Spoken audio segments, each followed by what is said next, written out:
Welcome, everyone. This is your friend, the DN What If, here with another exciting fanfiction. Today, we're diving into the story of What If Deku Became an Assassin to Kill Teachers? If you enjoy this video, don't forget to hit that like button and subscribe for more fanfiction content just like this. Now, let's get started with the fanfic. Class 3E, Kunijigakaka Junior High. Midoriya Izuku stood outside the wooden building after treading up the mountain, narrowly avoiding the snakes and other obstacles in his path. He always hated how long it took just to get to class, but it was worth it to have Yukimura-sensei. She was probably one of the best teachers he'd ever had. She was a caring soul who genuinely cared about her students, regardless of quirk or lack thereof in Izuku's case. He transferred to Kunijigakaka somewhere during his second year after his mom was promoted at work and required them to move all the way to Tokyo.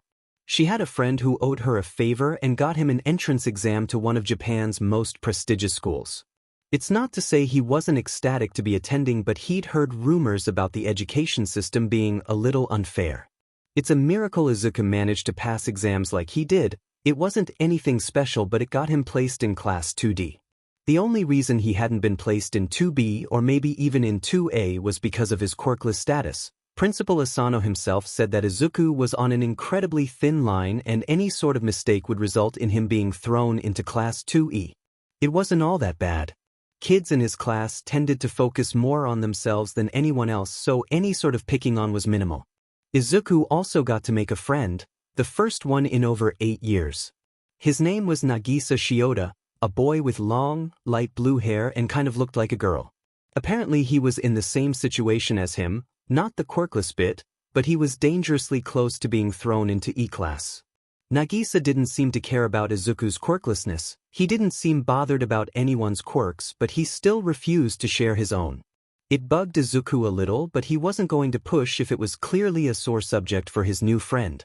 Overall, his experience as Kunijigakaka was very different to the one he had at Aldro with Kaken and his lackeys, and Izuku was confident he was going to stay in D class in his third year. Or that's what he would have hoped to say. Towards the end of the year, just after the final exams, Izuku had found a first year backed into the corner of a classroom by 2 older boys. He knew he couldn't just watch what was happening and then move on with his day, so Izuku did what he does best and stuck his nose where it didn't belong. It happened in a sort of blur that ended with the first year running from the room and Izuku on the floor with a bloody, broken nose. The commotion had drawn the attention of a teacher, who took one look at the situation and thought that it was best to drag Izuku before Principal Asano and claim that he instigated a fight. There was no use in trying to put up a fuss because he was dismissed with a punishment as soon as his student files were pulled up and read out. Quirkless. That was the turning point. He was deemed guilty as soon as it showed up. His punishment, however? Suspended for the last week of school for fighting and assaulting another student. When he returned for his third year, he would be joining Class 3E with nearly no way of redeeming himself. Izuku was devastated. Class 3E was one of the worst punishments you could be given here, or so he heard. According to the rumors, the class was an old wooden building that sat on top of a nearby mountain. Not to mention, there was no AC, no water fountain, or anything like it. It was harsh and reserved for the lowest of low, for those who weren't smart enough, didn't behave like they were meant to, or whose quirks were called undesirable. Izuku shouldn't have been so shocked at the time. He had kinda known it was coming but still felt his heart break a little. This wasn't right. It couldn't be, but Izuku was one quirkless boy. Who was he to go against the chairman of one of the best schools in the country? As Izuku had stumbled out of the school grounds, he passed Nagisa, who was leaning on the gate while scrolling on his phone. He didn't notice the pale expression on his friend's face as he passed at first, but pretty quickly stopped Izuku to ask what had happened. Midoriya-kun? Is everything okay? What did Principal Asano say to you? Nagisa asked. Izuku tried, he really did, to prevent any tears at the question but still felt them form. He's suspended for the next week. He said softly. I'm also being demoted to 3E for the next school year in April. For fighting. Nagisa in a sharp breath and placed a hand on Izuku's shoulder in some form of comfort. It only made him hurt more because being demoted meant he would share no classes with his friend, no breaks, not even lunch together anymore.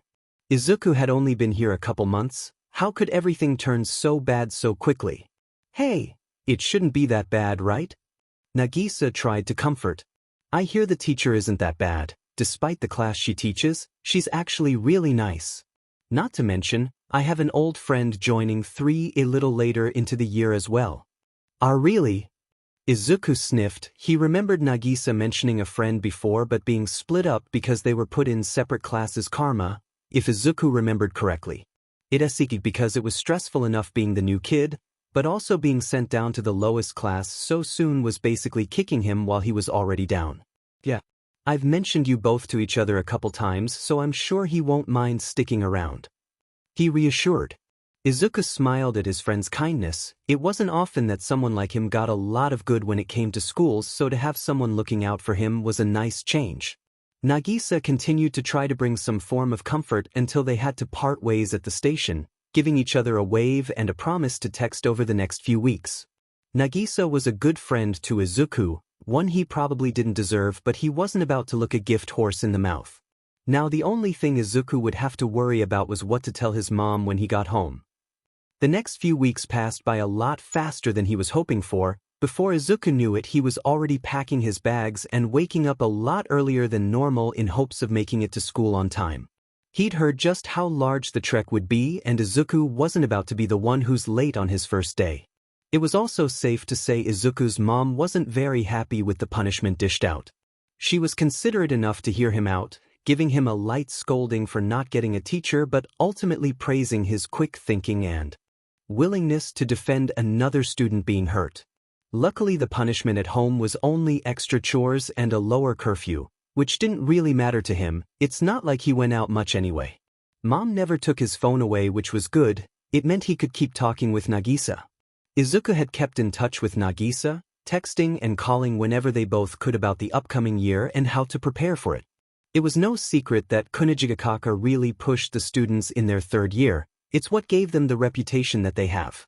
See, most students who were alumni of the school often got into the high schools and colleges of their first choice. Kunijigakaka was also a main feeder into one of the most popular schools in Asia. Yudata High, one of the biggest and most well-known hero schools in the world. Students and children from all over the world travel hours and hours just to take the entrance exam, whether it be for the hero course or the general one. It was Izuku's dream school, just like any wannabe hero. All of the pushing and advanced curriculum is what helped all these amazing people become who they wanted to be, because they were given that extra boost just before high school even started.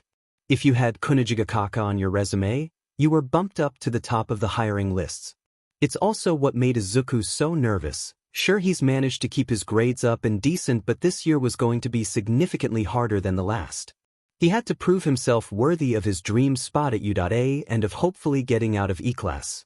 Izuku kept these dreams to himself. However, the ridicule and mockery in Aldra had more than left its mark when it came to that specific topic. The ride from the train station wasn't all that long, only about 10 minutes or so. Izuku hated waking up early, and because of the recent transfer, he'd woken up an hour and a half early to avoid any tardies. As he was leaving the train, he had his phone in his hand, texting Nagisa. Apparently the boy had been moved to E-class last minute because of his grades and would be joining him purge rest of third year. It was nice to know he wouldn't be the only one suffering. While the train ride was nice, the walking was that Izuku as dreading. If getting to his previous class wasn't bad enough, then this was bound to be difficult for him. Another 20 minutes led to him being stood at the bottom of the huge mountain at the back of the usual campus. Ugh, he was going to have to go up that all by himself, wasn't he? Izuku was kind of hoping his friend would join him. Well, here goes nothing. Izuku is never going to walk near another hill ever again, if he can help it. That track was hell. He should have stayed home, requested to do remote learning or something.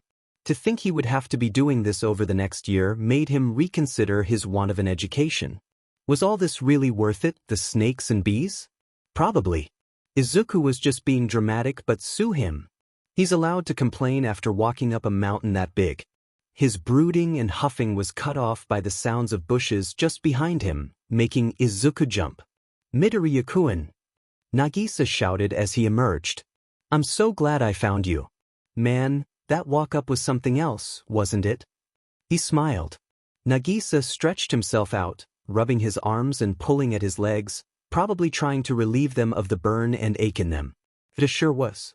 I don't know what's worse, Asano-kuen's attitude or that walk. Izuku joked he'd gotten pretty comfortable teasing and messing about with the shorter boy. He doesn't think he's felt this good around a friend since. Kaken. The thought of the blonde brings a sharp pang of pain in his chest, so he squashes it down and continues on. Hey, what do you think everyone will be like? He asked. Nagisa straightened out. Oh, I've actually already met some of them. They actually seem pretty chill. Well, the ones I've met at least. What about you?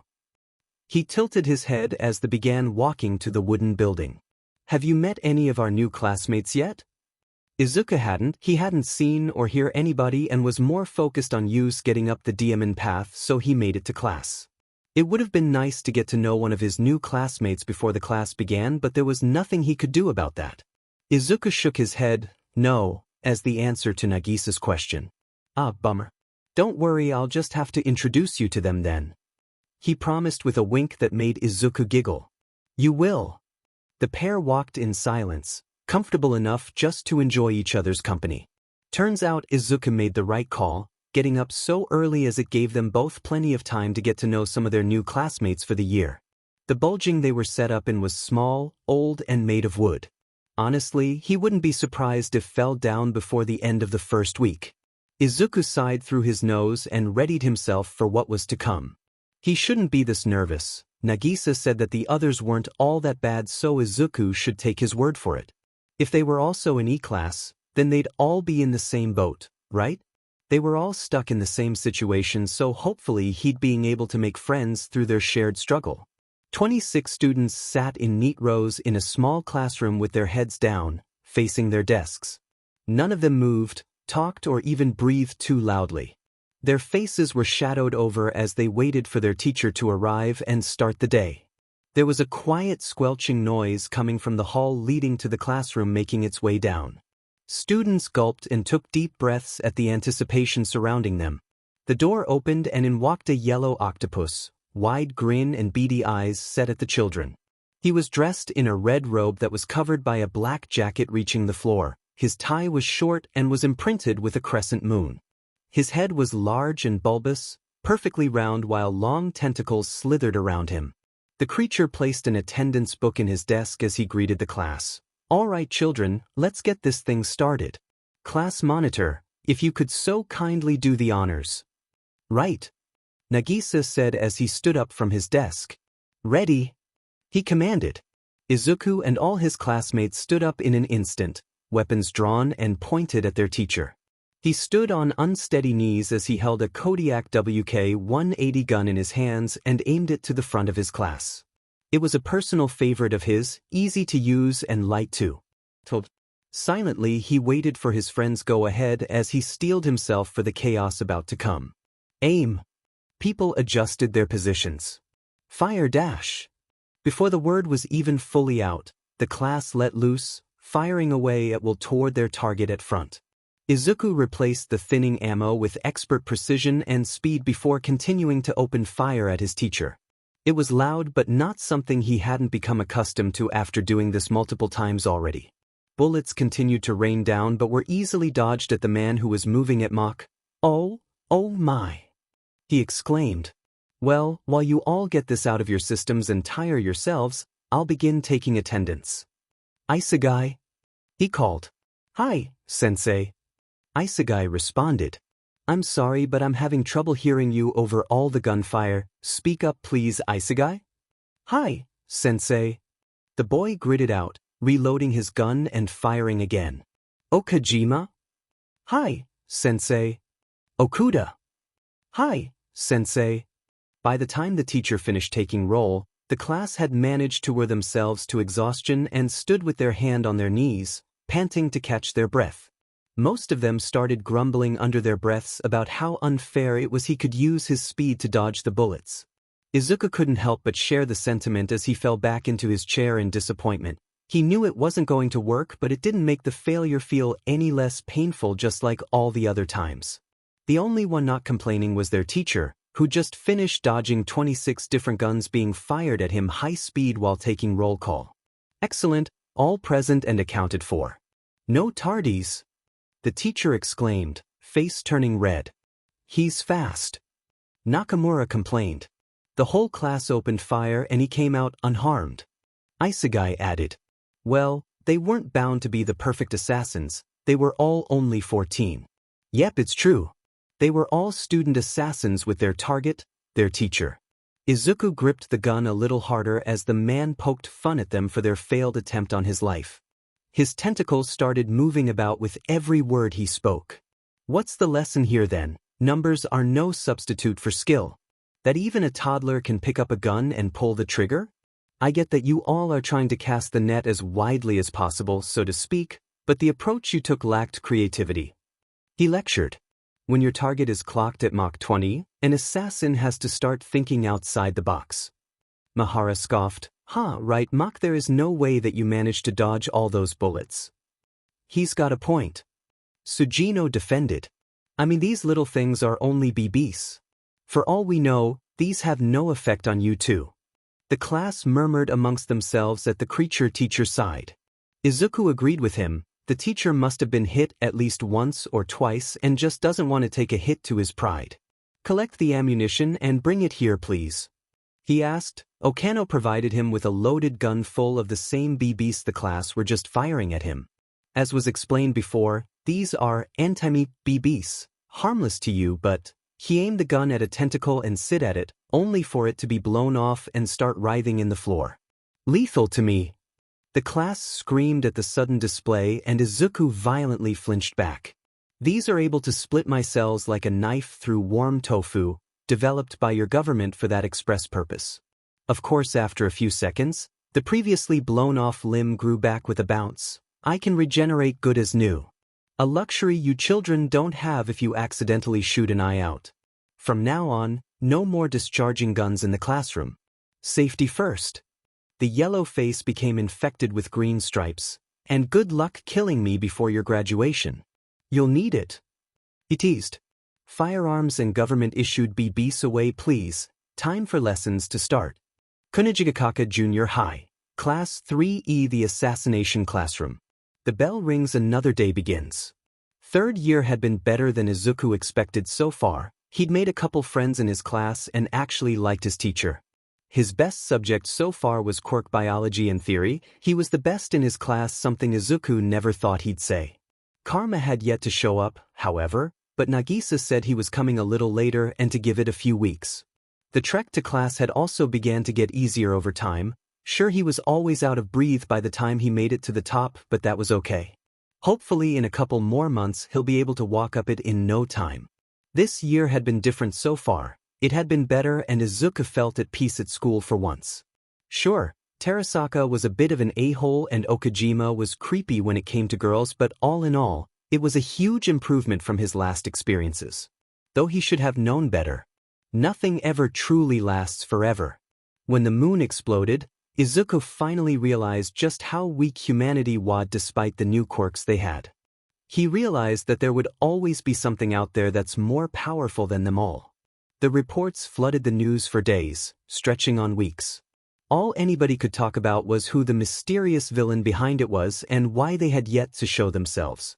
With around 70% of the moon just evaporated into space, it was left with a permanent crescent shape that looked like a huge, toothy grin tilted on its side.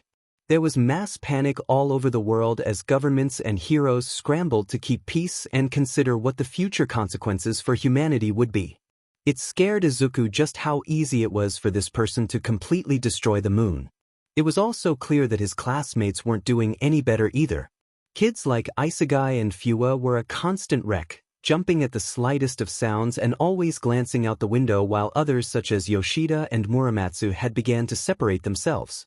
The display of power had scared them all into their own little shells. The class began to settle down after about a week, gathering their thoughts and returning back to its usual rhythm. It almost sort of brought them all together. It let them find a sort of shared comfort in one another because they were all experiencing the same thing. Class 3E also had Yukimura-sensei too, a guiding beacon of a woman who did her best to help her students.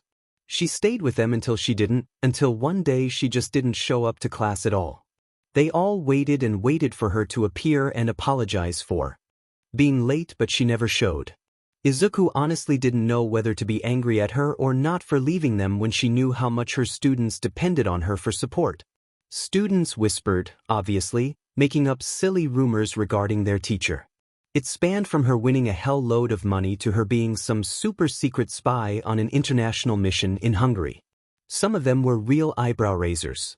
These two events really did help give a real kick-start to their third year at Konijigakaka.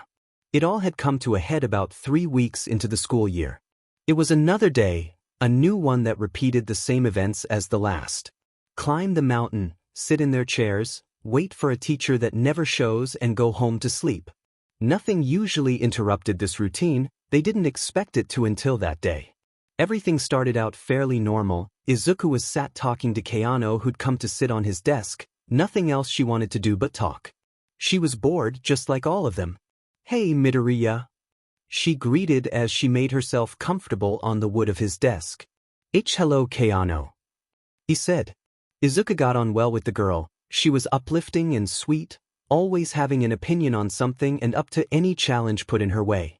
He respected her for it and made good friends with her fairly quickly, just like Nagisa. "Did you notice the crescent moon's out? In the daytime too." Keano pointed out the window at the moon that was a lot bigger than it was a month ago. "Pretty cool, right?" Izuku hummed, "I guess, it's not often we see the moon out in the day." Keano went to say something, probably to rant more about a new kind of beetle she'd seen her way up to the classroom, but was cut off by the opening of the door. Everyone went silent, quickly returning to their seats and ready to greet Yukimura-sensei. It hadn't been long since she disappeared, but they'd all been waiting nervously for her arrival, even if some were more willing to admit it than others. Here were footsteps, multiple, and a person stepped in. The only problem was that the person wasn't their teacher.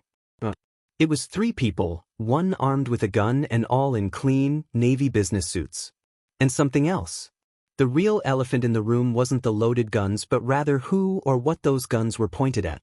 Stood next to the man in front was a bright yellow octopus-looking person. Izuku held his breath as he took in the multiple tentacles it held and the large, round head it had.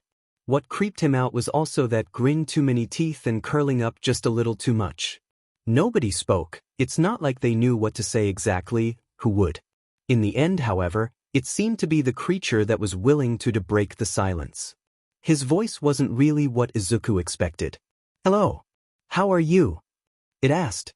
Its voice was more human than Izuku thought it'd be, but he shouldn't have surprised him. This was probably just a man with an odd quirk. "So, I'm the one who blew up the moon." "Huh? What? No, this couldn't be.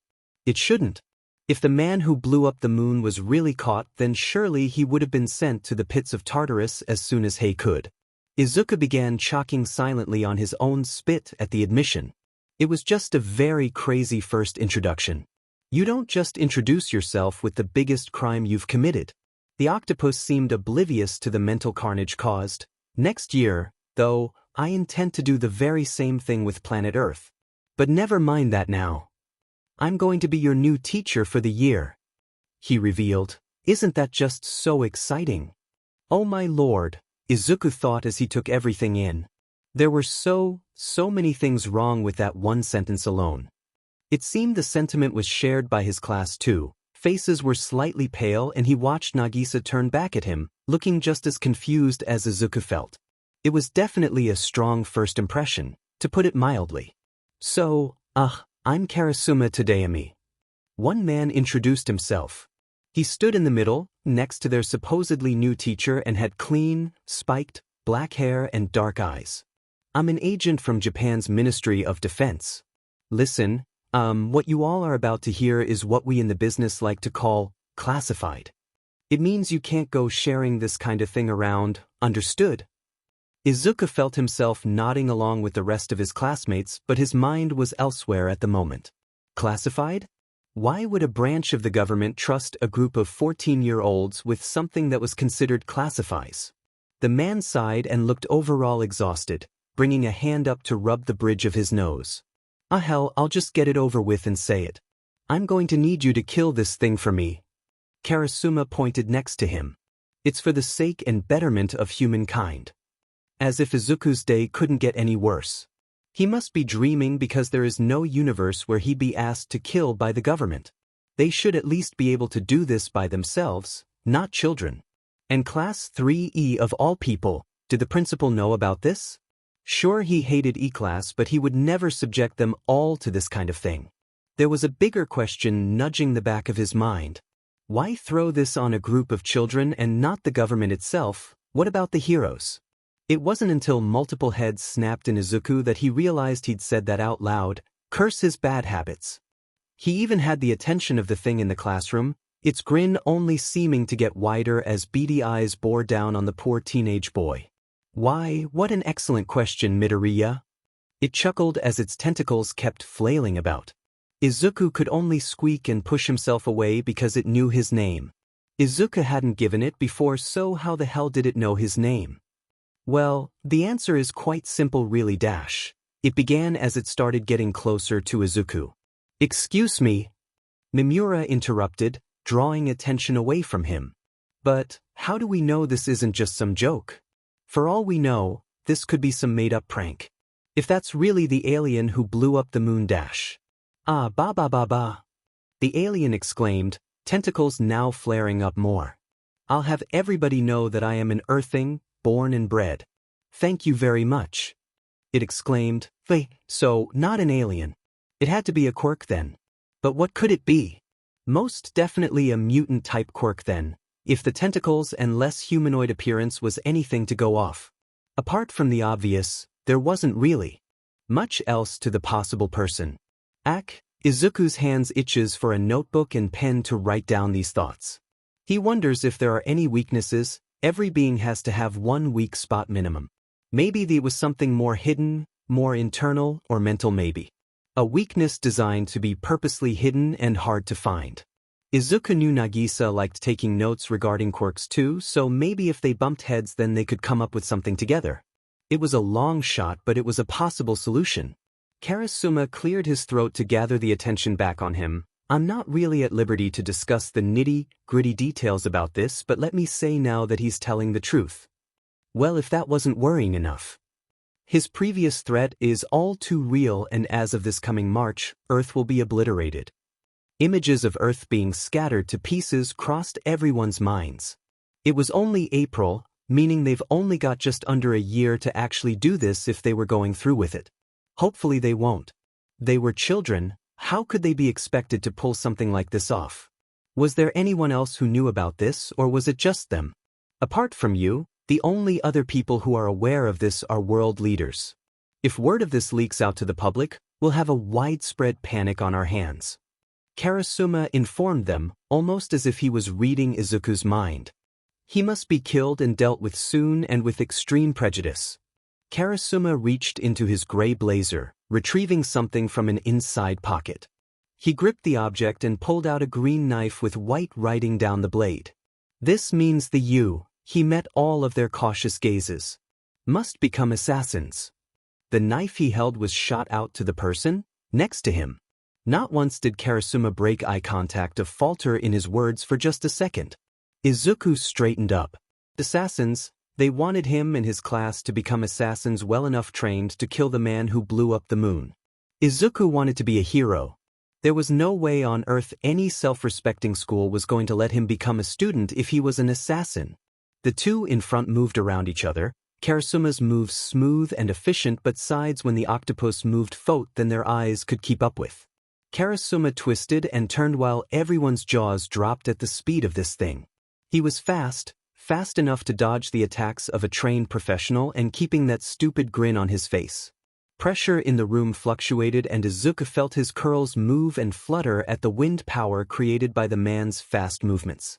The teenager brought up an arm to shield his eyes from the wind and dust being flown about as the two kept moving. The whole thing looked like a one-sided fight, Karasuma being the only one actually putting in any effort. As you can see, he's incredibly fast. The agent yelled to have his voice heard over the loud sounds as he continued swinging the blade, and for some odd reason, likes grooming eyebrows. Immaculately. He was telling the truth. The yellow creature had a pair of small scissors and tweezers in his hand and flushed pink at the compliment. Literally. His skin went from bright yellow to a deep pink. Once again, there was a huge gust of wind, bigger than the breeze before, and students yelped as they ducked to cover themselves. You all are looking at a being so powerful, he can destroy way over half the moon in just mere seconds. Well, he didn't look as dangerous as they made him out to be when he was holding out eyebrow care product, so his tentacles. He's so fast, he's been clocked at Mach 20. Karasuma revealed. Any world where he's allowed to exist is a world waiting to be destroyed. It's plain and simple. Distantly, Izuku heard alarm bells ringing at the back of his head. He shouldn't doubt this creature. It looks to be if he had more than one quirk, but there was no way for that to be possible. There was no being on Earth with more than one quirk. The octopus made quick work of putting his tools away, keeping them carefully in a small box as he began to talk. He makes it sound so grim, doesn't he? He joked. Chins up, children. I've made a gracious deal with your government. I told them, stop making such idiots of yourselves trying to kill me, and let me teach Class 3E at this wondrous establishment. Is he joking? Why would someone so powerful choose to willingly teach a group of middle school children? It seemed ridiculous and like one big prank. 3E was for the school rejects. We didn't really have a say in the matter. Karasuma said, satiation leaking into his tone. Nobody knows what his true motives are, but we agreed that he could stay here so long as none of you students get hurt or injured in any way. The advantage is on our side. On one hand, we know his location at all times, which is something. On the other hand, he'll be in close range to around 30 people who have an incentive to kill the guy. Izuku was genuinely baffled. He thought his would be just like any other school day, a relaxed one where he got to sit and chat with his friends. Not one that leads to him being an assassin in training at 14. His hands started shaking underneath the desk, and he clenched them to hopefully quell it. Others in the room were doing the same, gripping their desks or wiping sweat from their forehead at the tension built up. And as to answer Midoriya's earlier question, Izuku blinked and the octopus was gone. His breath caught in his throat at his name being mentioned by his new teacher. Something squashy and membrane-like put itself on his shoulder. The heroes have already tried to kill me, including the top 5, and have failed. They know it's impossible for even the strongest to kill me. The voice was right next to his ear, but he couldn't feel any breathing on his neck. Izuku flinched harshly in his chair and spun around with more force than probably necessary, coming face to face with their new target who'd had his appendage on his shoulder. Small black eyes bore down on him at the underlying threat. The surprise of it all made Izuku jump back even more, making him fall out his chair and hitting the ground harshly. He didn't scream, not at all. Izuku learnt it was better to stay silent, but it didn't stop him from letting out a strangled yell and a small whine when he landed on the floor. He swallowed, hoping the teacher would keep true to his word and not hurt any more of them. There was only a chuckle as he walked back to the front of the room, joining Karasuma and the other 2 agents once again. Izuku pulled himself back up onto his chair and tried to calm his racing heart. This was going to be one hell of a year. Bang. Izuku was startled out of his thoughts. He'd overheard Keano telling Nagisa about the permanent crescent moon being out in the daytime, and it triggered a small sense of déjà vu in him, back to the first day they met their teacher. There was still no name for the man. They mainly called him Sir, or just Sensei. It was taking time to get used to the new teacher. He was nice and encouraged them to do their best at what they could, but it was still odd having to fire guns at him throughout the day. He looked up from his notes, the ones he'd taken for the new section they were started in maths, only to see Nakamura stood with a gun in her hand. She was a nice girl, if a bit odd at times, and always found a way to keep moods up. Her best subject was English. She was practically fluent in it and aced any assignments they've had so far. Nakamura was one of her very few in the class, so open about her quirk as well. It was called charm. It let her use her words to sweet-talk anyone into doing anything she wanted. When using her quirk, they became infatuated with her. Whether romantically or not was not her choice though.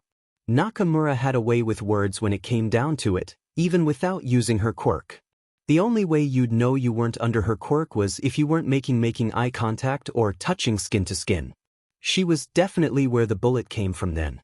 Nakamura's posture was confident and she seemed laid back, even after their teacher had caught the bullet set off at him. It was a rule made to prevent anyone injuring themselves or each other, no randomly discharging guns in the classroom. He trapped the BB between a book he was holding, pausing mid-sentence so he could turn around and scold her for her actions. "Nakamura-san," he yelled, skin going red. "What have we said about guns being discharged in the classroom?" "I know," Nakamura said, dejectedly, hand moving to in the back of her head in guilt. "Back of the room, young lady." The octopus lifted a tentacle to point to the seats at the back. "You need to think about what you've done." Nakamura seemed a bit upset by the punishment but didn't protest all that much. "Why would this thing want to be our teacher?" Izuku thought as he settled back down. "How are we also meant to assassinate him if heroes and the government can't?" It was a question they should have asked at the start, but they were more focused on the whys, instead of the hows, back then. Nobody should blame them though, it had all happened in less than a day and everyone thought it best to just do as they were told to. He still remembers what Karasuma had told them. Do the deed and get 10 billion yen. At everyone's shock he reasoned himself, it's only fair, you kill him then you save the earth. If that doesn't deserve a life on Easy Street then what are we fighting for? He doesn't think you can do it, use that against him whenever you can. You see those green stripes?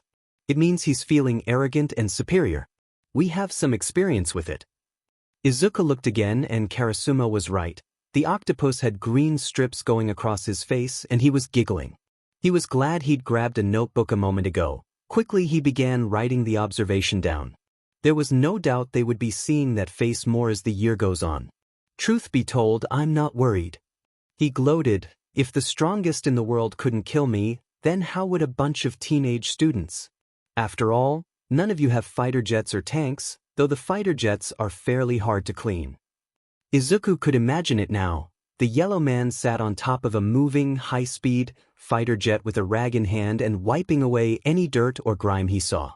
It made him chuckle slightly. It's up to all of you. The two other agents from before dragged in multiple carts of ammunition and weaponry for them to use. Find cracks in this smug BSDRD's defended, and exploit them. The weapons will be provided won't lay a scratch on you but are completely deadly to him. Like I said before, it goes without saying that this'll be kept between us. The clock's ticking. Decide if you'll stand for Earth to become nothing but space dust. Karasuma's face remained indifferent throughout the entire explanation, an anti-sensei, knife held in one hand. His aura was calm, collected and impassive despite the situation at hand. It was a very big thing to ask children to do and Izuku didn't know how the man kept it together. It was clear he wasn't really for the idea of child assassins taking down the world's deadliest being, or trying to. Well, I think that settles just about everything. Two appendages were rubbed together in malicious glee. Let's hit the books and make the last year of your lives a productive one. Why don't we? The memory made something spark in Izuku. 10 billion yen wasn't really anything to sneeze at and with how hard his mom had been working herself, the money both do them both some good. He shook his head and pulled his thoughts away from his mom. She wasn't the biggest issue right now. Izuku decided to just tune himself into the rambling of the teacher at the blackboard. Class 3E had a year, less than that, to save humanity and stop the Earth from becoming history and that had no clue how to pull it off. Soon enough, however, the bell went off, signaling lunch for everyone. People looked around and put their pens down, stretching their finger at all the writing they'd just done. Even Izuku, whose hobby was writing down everything he saw, was rubbing his wrist and grateful for the break. Ugh, English was probably one of his worst subjects. Oh, there's the lunch bell, boys and girls. Go get something to eat while I pop off to China for a quick bit. The teacher excused himself, opening the window. You all have my phone number, anybody feeling trigger happy today is more than welcome to give me a call. And with that he left as a blur, flying through the door at his usual Mach 20 speed and creating a mini sonic boom that hurt the ears of most. Ah. Whoa dash. Izuku flattered his hair from where it was blown upwards by the blast created. He pushed some of his stuff into his bag. Okay, math time. Izuku mumbled as he walked towards Nagisa, if he is traveling at Mach 20. It'll take about 10 minutes, max, to reach his favorite takeout place. Nagisa finished 4. Most of the class were a bit disgruntled at the antics of their teacher. People began springing ideas one by one. Izuku decided to follow and flick through his notebook to see if anything was useful to their cause, but just like last time there wasn't. It annoyed him just how little Izuku had on their teacher. The creature was good at covering up any potential weaknesses. Anything Izuku though he had was gone just as quickly as it came. Are we sure we haven't ruled out missiles yet? Maihar asked. You kidding? Isegai replied. Even if we did have access to them, he can break the sound barrier, he's too fast. While grading too. My homework even had a little doodle on it. Isegai pointed out, showing off the paper that had a little octopus and doodles drawn in red marking pen. Kataoka spoke up. You have to admit that with all things considered, he's not doing that bad of a job. Yeah, he tutored me in algebra and I totally killed it on our pop quiz last week. Kurahashi said. Mimura sighed from in front of Izuku. It's a shame, really, we get our grades up just before our lives end. I mean, we all knew college wasn't happening either way. They had a point, he's an impossible target but he's the best DMN teacher many of them had ever had. Forget the whole assassin thing, most see them as below average third years and never really bother looking any deeper than that. Class 3E has always been different. People knew that to some extent but they never really knew just how different they were, this year especially. Yo, Nagisa. Terasaka called.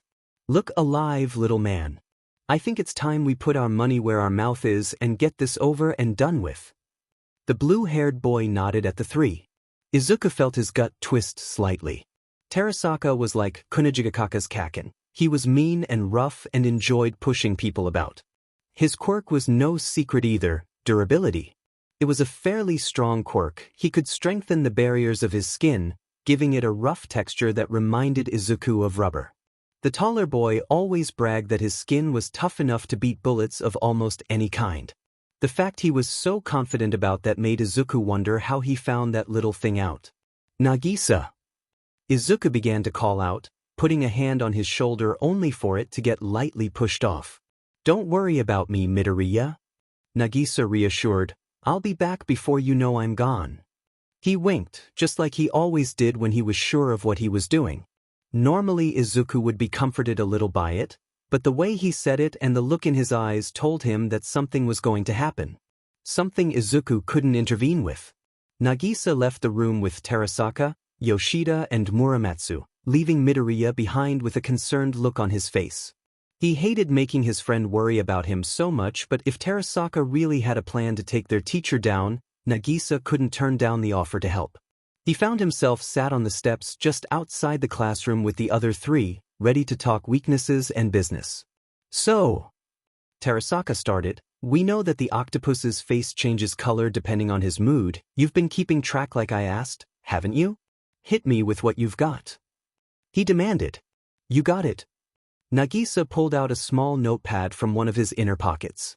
Well, for starters, green stripes mean he feels cocky in some way. When we give a wrong answer, his face goes dark purple with an X on it, but when we answer correctly, bright red with a circle. What I've noticed, though, that without fail, every day after lunch dash. Blah blah blah. Whatever, we have more than enough. Terasaka rudely interrupted. When his guard's down, that's when we'll strike. At least you do, Nagisa. Nagisa began to hesitate. Terasaka had brought out an anti-sensei knife, pointing it at the middle of his forehead as he stared it down. If he wanted answers so bad, maybe he shouldn't threaten those who have them to help him complete the final goal. W about that. Don't start, we've talked about this. He snapped. You seriously worried about that transcript? Wake up, dude. We all 3E. Everyone expects us to end up as thugs, villains and murderers anyway. You do remember what the stands for, right? Of course he did. He hadn't forgotten and he probably won't anytime soon. It stands for end, as in end of the line. You think they keep us up here just for the view? Sorry to burst that bubble, but society doesn't want us. Terasaka was right. Class 3E was for the rejects. Those who didn't meet the standards of everyone around them. It was for those who didn't know how to behave, didn't have as many smarts as they should, or they just didn't have the ideal quirk. The taller boy threw an arm around his shoulder and continued to remind him of the sole purpose for the existence of their class. When do nobodies like us have a shot at the kind of cash being offered here? If we don't take that offer, we'll never have another chance like that again. This is our one-way ticket out, no guts, no glory.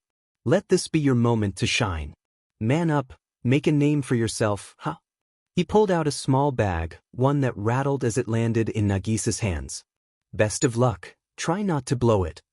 Terasaka's words pulled at the back of his mind, bringing up memories of when he was first notified of his class change during Midoriya's suspension.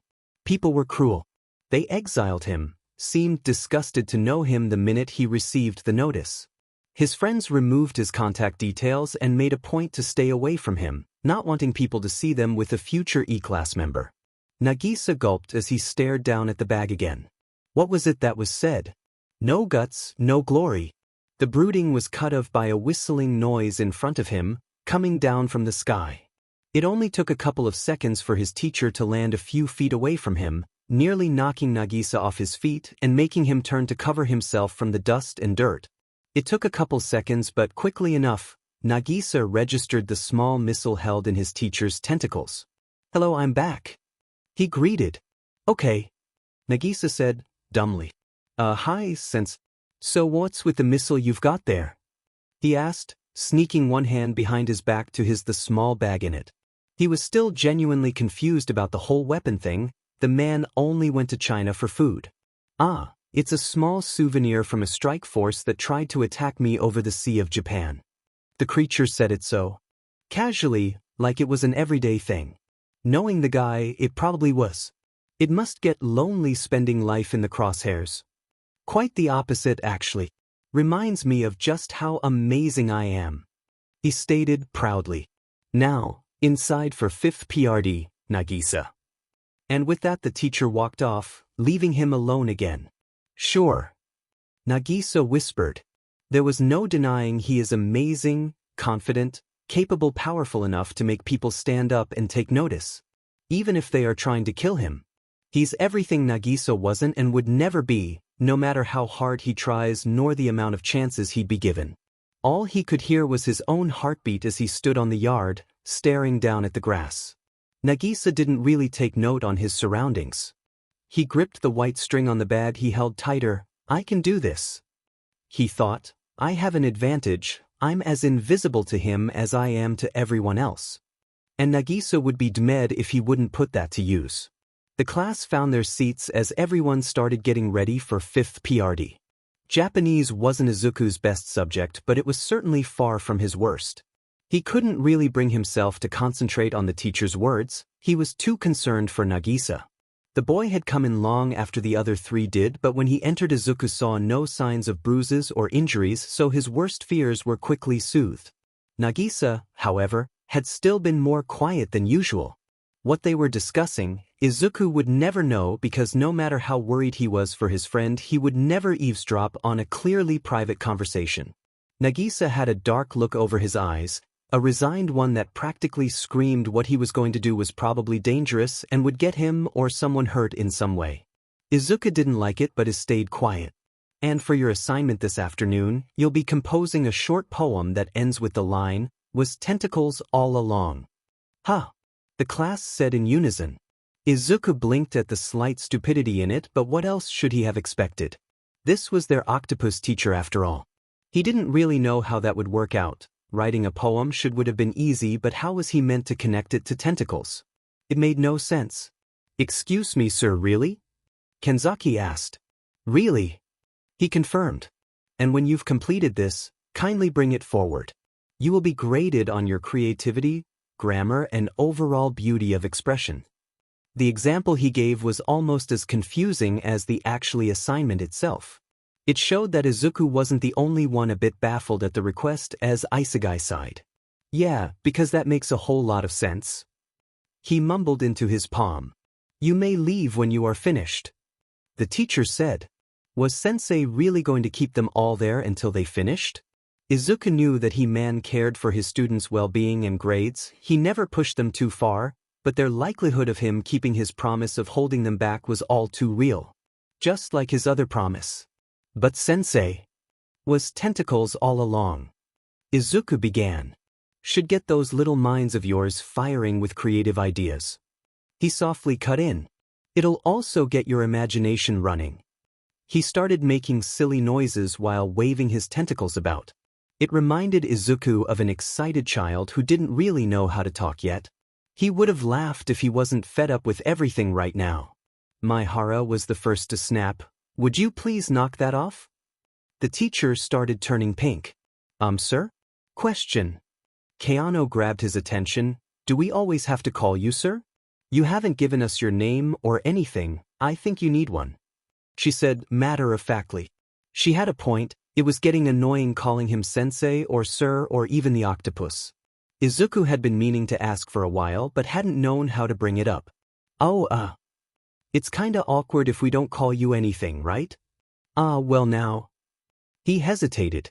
Izuku doesn't think he's ever seen the man hesitate. It was looking to be a bit of an awkward subject for the octopus. Izuku suspects he didn't really think this part through, which was surprising.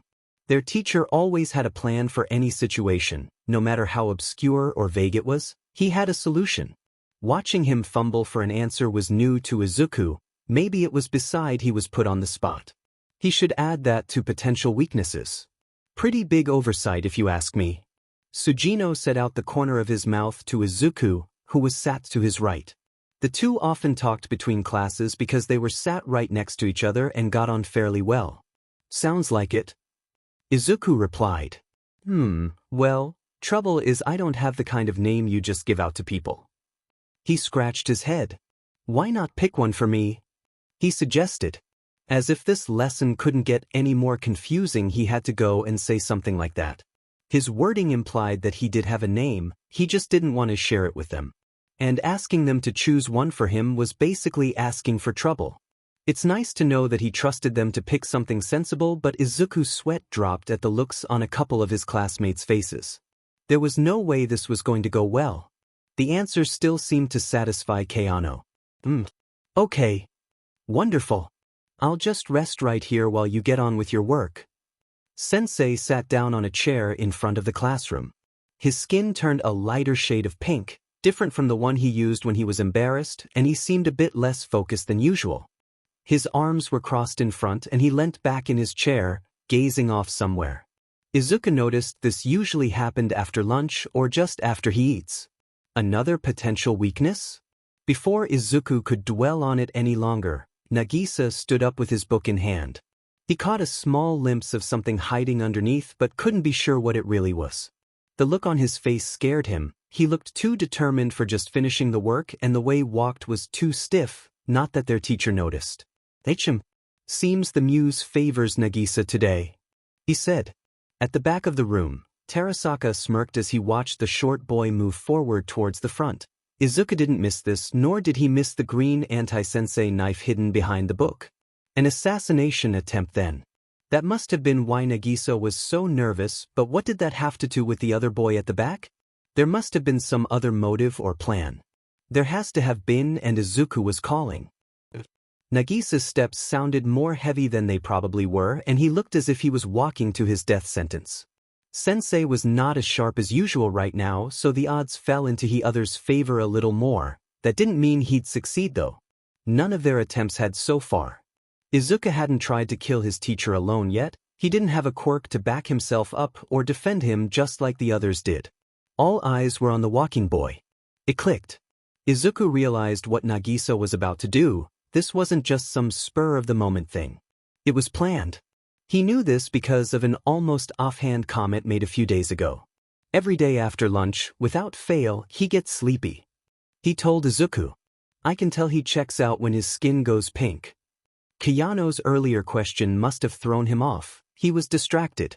All signs pointed to this being the perfect time for Nagisa to strike. Izuku's heart fluttered in anticipation, the walk seeming beginning to drag out. People around had stopped writing to watch what was happening, no doubt also seeing the weapon being strategically hid. Teachers and parents alike were always nagging them about applying themselves, doing better and actually trying to get their grades up. No matter how hard they tried, people always assumed they could do better even when what they were presenting was their best. People thought it would be best to just label them lazy or difficult. Nagisa was about to show them why they were so wrong. Izuku jumped in his seat at the quick moves. Everything happened in no more than a couple seconds. Nagisa removed the book and swung the knife hard at their sensei. It was fast, but the teacher was faster.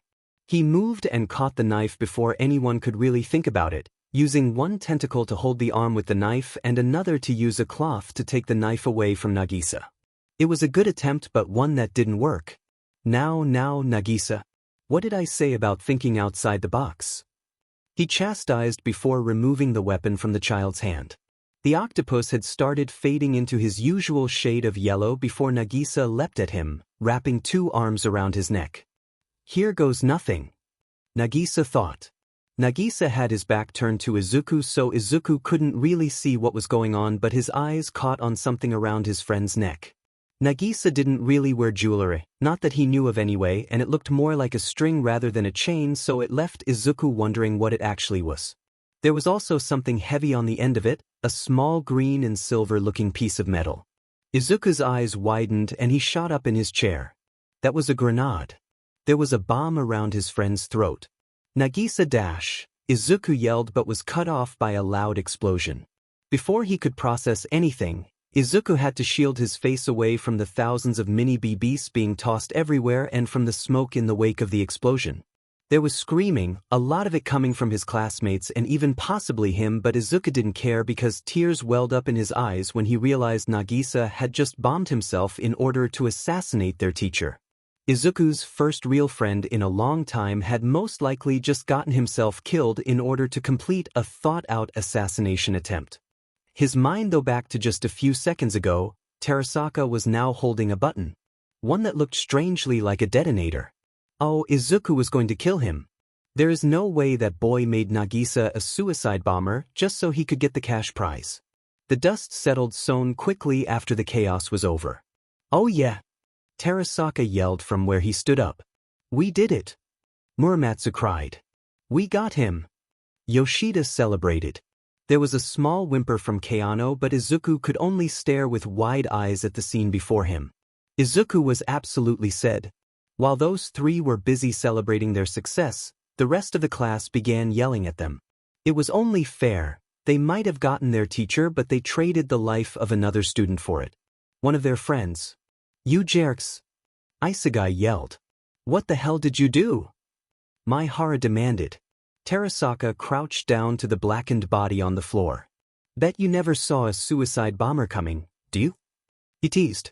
Terasaka, you dumb idiot.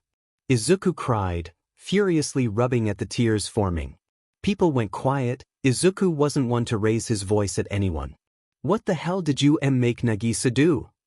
What? I'm sorry, do you have a better idea, Midoriya? He asked almost threateningly. I gave him a toy grenade full of those anti-sensei BBs with a couple spoonfuls of gunpowder to make them scatter at a high enough speed. It wasn't enough to kill him, don't panic. You don't know that. Izuku protested. He ran over to where his friend was laid on the floor. It was around his neck that could cause some serious injury. What were you even? Huh? Izuku paused in his tirade as he crouched down next to Nagisa. His words died in his throat and panic turned into confusion at the thin yellow sheet covering the boy. What's this? He questioned, poking at it. There were noises of confusion throughout the class. Whoa, there's not even a scratch on him. Someone said in awe. Izuku continued to pick at it, trying to figure out what it was and where it came from. Whatever it was, he was glad it was there to protect his friend from the explosion and the BBs flying everywhere. Where the hell did the membrane come from? Terasaka asked as he moved down next to Izuku. Did the body dash? It's not a body, it's a husk. A voice from above said. Once a month, I shed my skin. I wrapped it around your classmates to protect him from the blast. Izuku helped Nagisa sit up as he broke out the sheet covering him. Luckily, the boy seemed relatively unharmed, just confused at the situation. Everyone's eyes went to the ceiling, including Izuku, to see who was talking to them. It was Sensei. Their teacher was hanging from the ceiling and sounded angry at what had just happened. He must have caught the conversation they just had. All tentacles were spread out and his eyes glowed red. I'm going to take a guess here and assume you didn't see this coming. Oh shit, he wasn't just angry, he was absolutely livid. Terasaka, Yoshida, Muramatsu. And there was a face they'd never seen before. The octopus's face pulled and twisted as his teeth sharpened and his ace went completely black. His eyes thinned and he made a sort of heavy, ragged breathing noise as he looked down at his class. Sensei still had yet to come down, which made it all the more terrifying. Think Izuku. He mentally yelled. If red means he's angry, then black must mean. He said. This was your doing, wasn't it? He hissed. The three immediately went to trying to defend themselves, but it was no use. He'd heard everything. They tried to pin the blame on Nagisa, which only seemed to make him even more angry because as quickly as he could, the teacher left the classroom in a fit of dust and wind. Izuku yelped at the sudden movement, just like everyone else did. The classroom had darkened and a blanket of deadly aura had fallen over it as Sensei returned, spitting just behind the three boys. In his tentacles were a ton of blocks, 26 to be exact, that he dropped onto the floor. It was almost as if Izuku was the main character in a story when one of the blocks rolled in front of him and Izuku realized what the teacher had just brought them. His heart fell to his stomach as he took in the neat writing, Midoriya. It was Izuku's house plate, from the front of his house. There was one for everyone. Here's the deal, kiddos. Sensei said in a low, calm manner. Part of the agreement with your government forbids me from hurting you. But there's a catch. He pulled up one of the plates, Shiota. If you pull another dangerous stunt like this again, there is nothing stopping me from harming anyone else. Family. Friends. The Pugus. Every person in the word except you if I wanted to. The threat wasn't an empty one. He would really kill everyone they loved if they didn't play by his rules. It was only then that Izuku realized just how hard this was going to be. They couldn't run, they couldn't hide. Slipping between the cracks and staying unnoticed wasn't an option here. The only way out of this was to kill him. Go on, threaten us. Terasaka's voice shook as he shouted, trying to keep a brave front on. I ain't afraid of a squid like you. Where do you get off blowing up the moon? We've got right, you know. Call us irresponsible, we're just defending ourselves. The suffocating blanket from before lifted faster than Sensei could run, causing Izuku to choke a little on his own breath at the sudden change in pressure. The teacher's killing behavior from before vanished and the black skin was replaced by a red, his face painted by a circle. It was the face he used when they got an answer correct. Of course. I know that, I'm not calling you out for trying to kill me. No, no, no. As if he hadn't just threatened to kill all their loved ones, he places a tentacle on Nagisa's head, making Izuku flinch back at the quick movement. As a matter of fact, I'm giving Nagisa here full marks for his technique. His composure was just simply outstanding. He praised. The attention was shifted back to the three boys. However, none of you cared about the injuries he could have suffered. Not even Nagisa himself. I think Midoriya here was more concerned for his friend than he was himself, it seems. Students aren't fit to assassinate anyone with that attitude. His face showed to a purple, marked with an X. He turned to the entire class. You must believe you are worthy of your target. That means taking pride in it you do and how you do it, in yourselves and in one another. All of you are more than the sum of your parts, more than your quirks despite what you have been led to believe. He lectured. Chewed out at Mach 20 but the reassured by a tentacle wag. Nagisa thought, it's a bizarre education but one I think might be starting to grow on me. When you spend your whole life feeling invisible, it's something to feel like you're being seen. Nagisa gave a small smile at his teacher as he let the words mull over and Izuku help him up. The green-haired boy was also thinking about the teacher's words. More than their quirks, huh? Izuku wondered if that same logic applied to the lack of quirks too. He wasn't sure if the teacher knew about his students' quirks or quirk status, but he seemed to pick up on everyone's lack of willingness to reveal their quirks or even mention them in passing. Maybe that was something he was trying to change. He must have noticed Izuku's deep thinking as he called out to both him and Nagisa. Midoriya, Nagisa. Here's a puzzler to pick at your brains. If I have no intention of being killed, though I obviously have every intention of enjoying our time together before the planet goes kerplowy, what exactly are you going to do about it? It was a good question and did have them thinking about it. It's not like they had a lot of experience when it came to saving the world. Something tells Izuku though that they were going to be fast learners, and Nagisa was most likely thinking the same. Nagisa was the first to speak. I think you'll find out we can do plenty, sir. Just you wait and see, he said, full confidence. Don't underestimate us, sensei, otherwise it'll be the death of you. Izuku added on with a blinding grin on his face. The octopus chuckled with a delighted grin on his green-striped face in glee at his students' answers. That's the spirit. He turned to everyone else. Nobody leaves until I'm vanquished, Sensei declared, making the class of 3E groan and complain. Despite his classmates' protests, Izuku still felt proud of himself, moving to sit down at his seat behind Nakamura. Yes, they were assassins. And their target? Their teacher. Ugh, all this and we still don't know his name. What's the word for unkillable in Japanese? Keano asked the room. Koro, Senator.ai? She murmured to herself before snapping her head up at an idea. That's it. Koro-san, say Koro-sensei. That was genius. Koro-sensei felt right. It fit their teacher perfectly. It was just them, Class 3E and their newly dubbed Koro-sensei, here in their assassination classroom. Koro-sensei sat outside alone, lounging on a white chair and flicking through an American newspaper about the moon. Ugh, it's been a good week or so. Are they really still hung up on that? Do they not have anything else to worry about? America wasn't the only one so hung up on the moon. It was Britain, Turkey, even Argentina. He honestly didn't think that they were going to be so focused on that still. Behind a nearby tree, however, was Sugino. He was crouched and covered by the surrounding greenery. The boy knew that this was where their teacher chilled out before the ringing of the first bell without a care in the world. Hell, that newspaper he was just reading was casually picked up from Hawaii on his way over here. Good work, Midoriya, Nagisa. Sugino praised. I own ya both one. Izuku and Nagisa had been asked to join Isegai in his own assassination attempt just before classes began for the day. They both took notes on that could be useful to their cause. Nagisa normally focused on weaknesses and exploiting them, while Izuku usually concentrated on quirks and their individual strengths. Both's works being useful in their own way here. Don't worry about it, best of luck. Izuku said. 10 billion yen, here I come.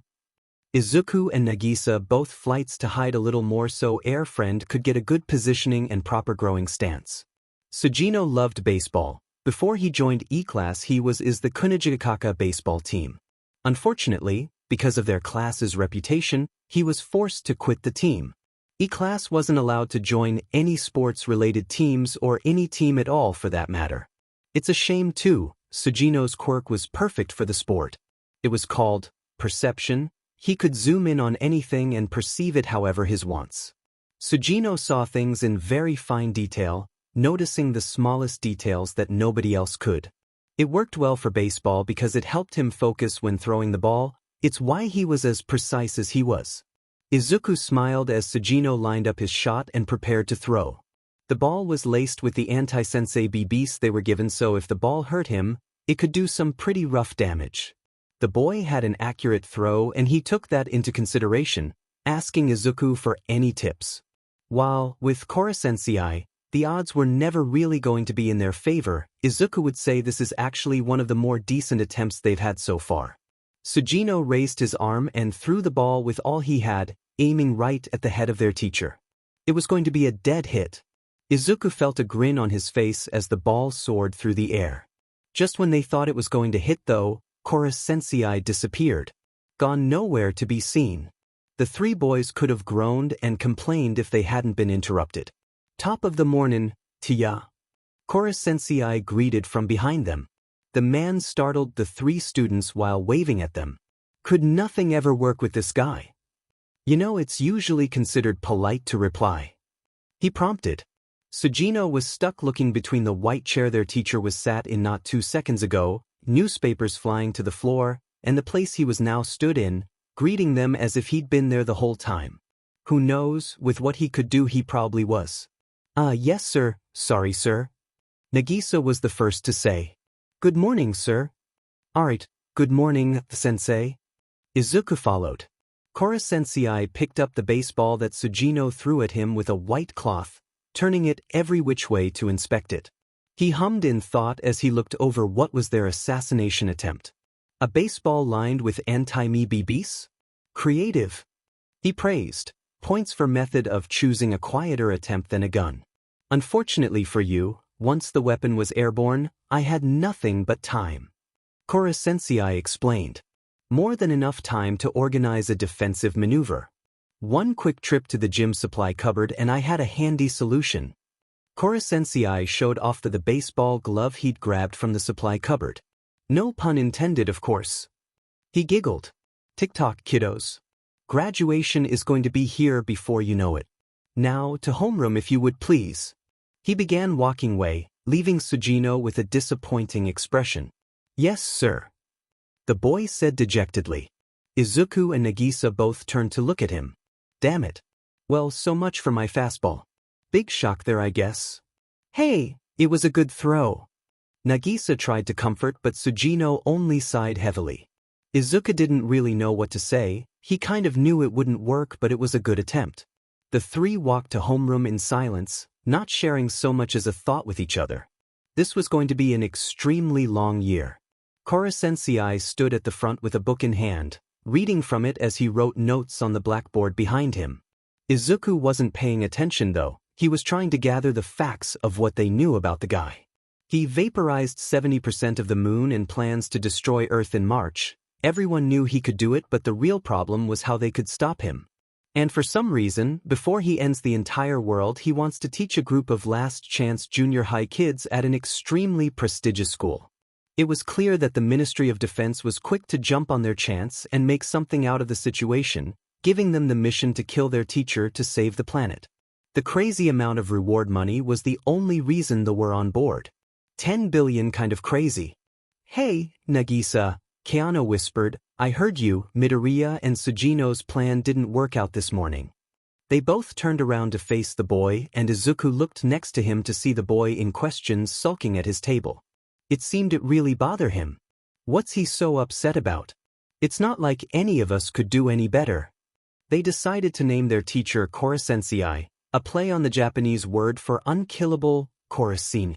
Before Izuku could continue his thought track, a yellow tentacle snapped past him, only missing his face by a couple inches to reach something behind him. When the limb was pulled back, Kora-sensei had a light blue book in his hand and was glaring at it while Sugaya started stammering somewhere behind Izuku. It must have been his book then. Sugaya! Kora-sensei yelled. There was a long pause as the teacher stared at the page before him. Yeesh, what was Sugaya doing in that book? Not a bad likeness, I'll give you that, but you're missing my jawline. I'm a little hurt. The book was flipped around for the class to see. It was a pencil drawing of Kora-sensei now covered in red pen. It looked ridiculous. You don't have a jaw. Sugaya exclaimed as the bell went off. His comment was ignored by the teacher as he excused himself. It's lunchtime, children, get ahead and eat. I have some important off-campus things to attend to. I'm catching a game in the Big Apple. He said casually. Kora-sensei sped off with a boom, leaving them in the dust once again. Talk about unfair. We're stuck here while he travels the whole world. Kurashishi complained. He could at least bring us something back. Kataoka walked by her. But think about what he'd bring us back though. Do you really want a mortar? Shell?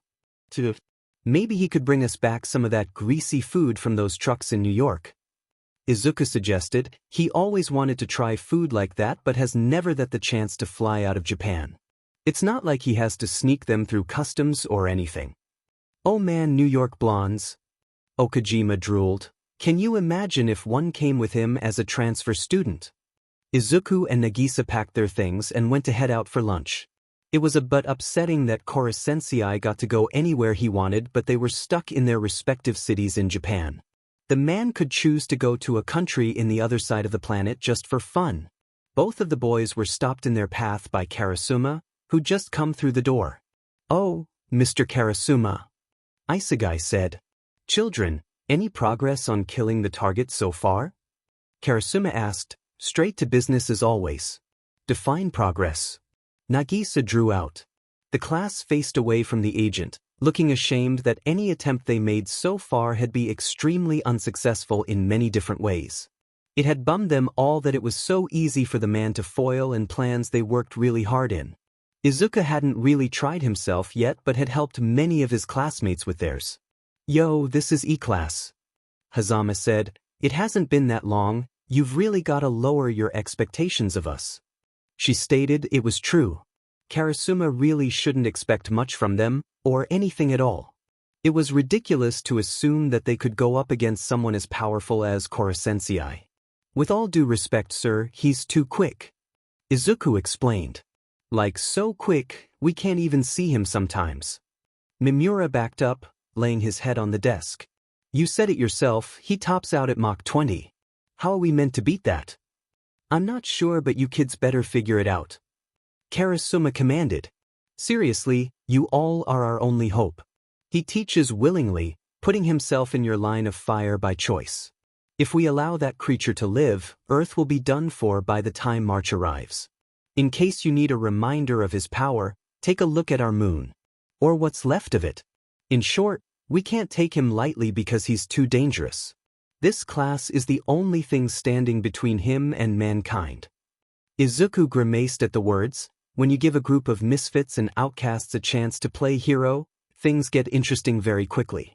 It's a tall order, one they can't be sure they can do, especially with the lack of knowledge on their target. Nobody knows why he's doing this in the first place, let alone what he receives for teaching them. The conversation ended and Karasuma walked away, leaving them to eat, but while everyone was talking together inside, Sugino was sat out on the steps in front of the classroom. He closed the lid on his food and sighed. Sugino looked off at the surrounding forest in dismay before a baseball with pink ball was put out next to him. This is yours, right? Korosensei asked. This may come in handy for another time. Thank you, Korosensei. Sugino said gratefully. But after looking at his teacher, he had a couple questions for him. Wait, what are you eating? His teacher was currently munching on a rugby-shaped object that was green and fading into red. He seemed to be enjoying so good for him. It's a coconut from Hawaii. Korosensei explained as he kept chewing. Want a bite? Sugino hesitated. He shouldn't eat the husk. He pointed out. Korosensei sat down next to him. Solid throw this morning. He complimented.